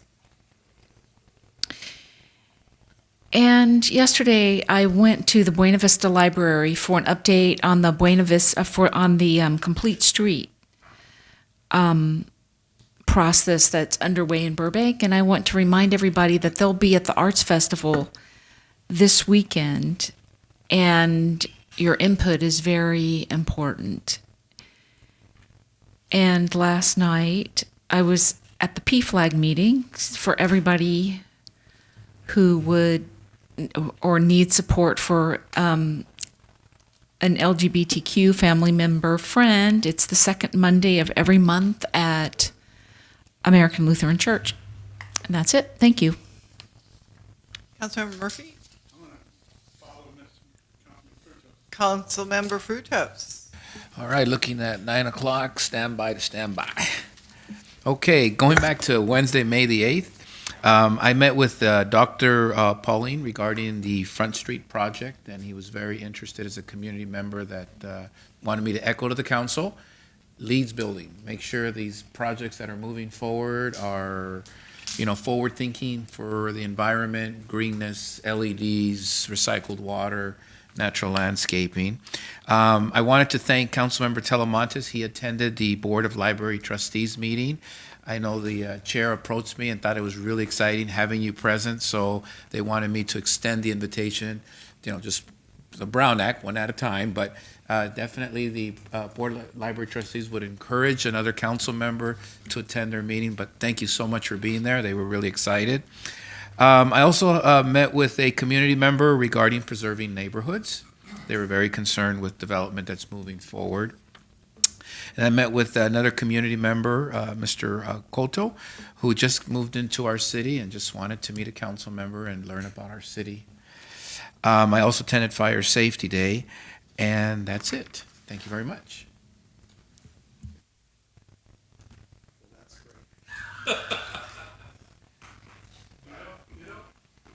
Ditto.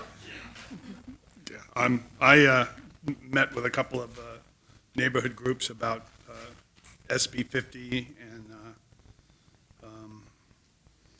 I had a lot of interest in the quiet zone, and I talked to a couple of people about that and said I thought it was a slam dunk, but still some people came up and talked, so that's always nice. So that's it. Thank you. I met with some residents over concerns on housing prices, in particular rent. Wondering what on earth, cities can do to ease the burden on the increase in rents. There is a bill in Sacramento, as the staff went over, so that was good. As you know, council members, I went to the LA City Planning Commission, and I spoke last Thursday at a meeting to make recommendations to improve the aesthetics of a building that's going up right on our boundary. It's 104 dwelling units, it's 101 dwelling units with 104 parking spaces. It's transitional housing for low-income families and youth who have aged out of the foster care system. There were 2 residents who attended. One resident spoke in opposition. The other resident did not make any comment. I asked for 5 things: a 3-story building, frosted glass or clear-story windows on the 4th floor, 36-inch box trees at the time of planting, a painted red curb on the Los Angeles side of the curb on Clybourne, and a confirmation with the City of Los Angeles Street Tree Department that the street trees shown in the landscape plan could in fact be installed. The Planning Commission agreed, they approved the project at 101 units and 104 parking spaces. They did agree to soften the building by having larger trees planted at the time of planting. They pointed out that the architect pointed out that the problem with redistributing the units was because there are some structural issues under the ground in some parking area on the site.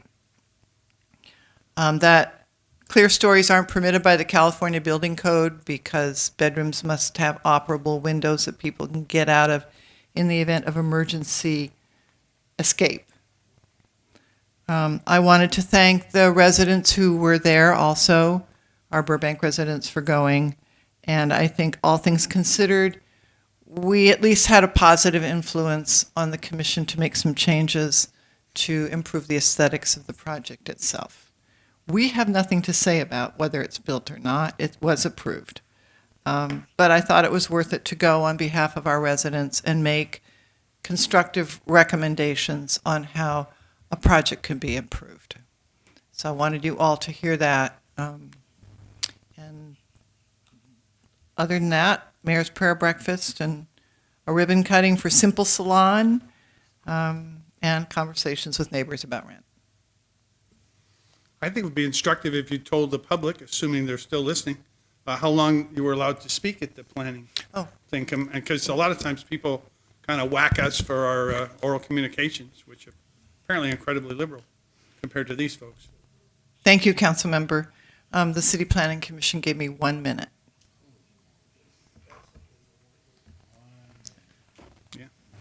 Wow, you got a lot done in that 1 minute. Yeah. Wow. 5 things you asked for. You look at the seconds just ticking away, and you just ask, ask, ask. Fortunately, I had a handout to give them so they could follow along. Council members, do you have any additional items for our agendas in the future? All right. Having said that, seeing no one responding, we'll now adjourn to Tuesday, May 21st in the council chamber here at 275 East Olive Avenue on the second floor for a regular meeting. Good night, everyone.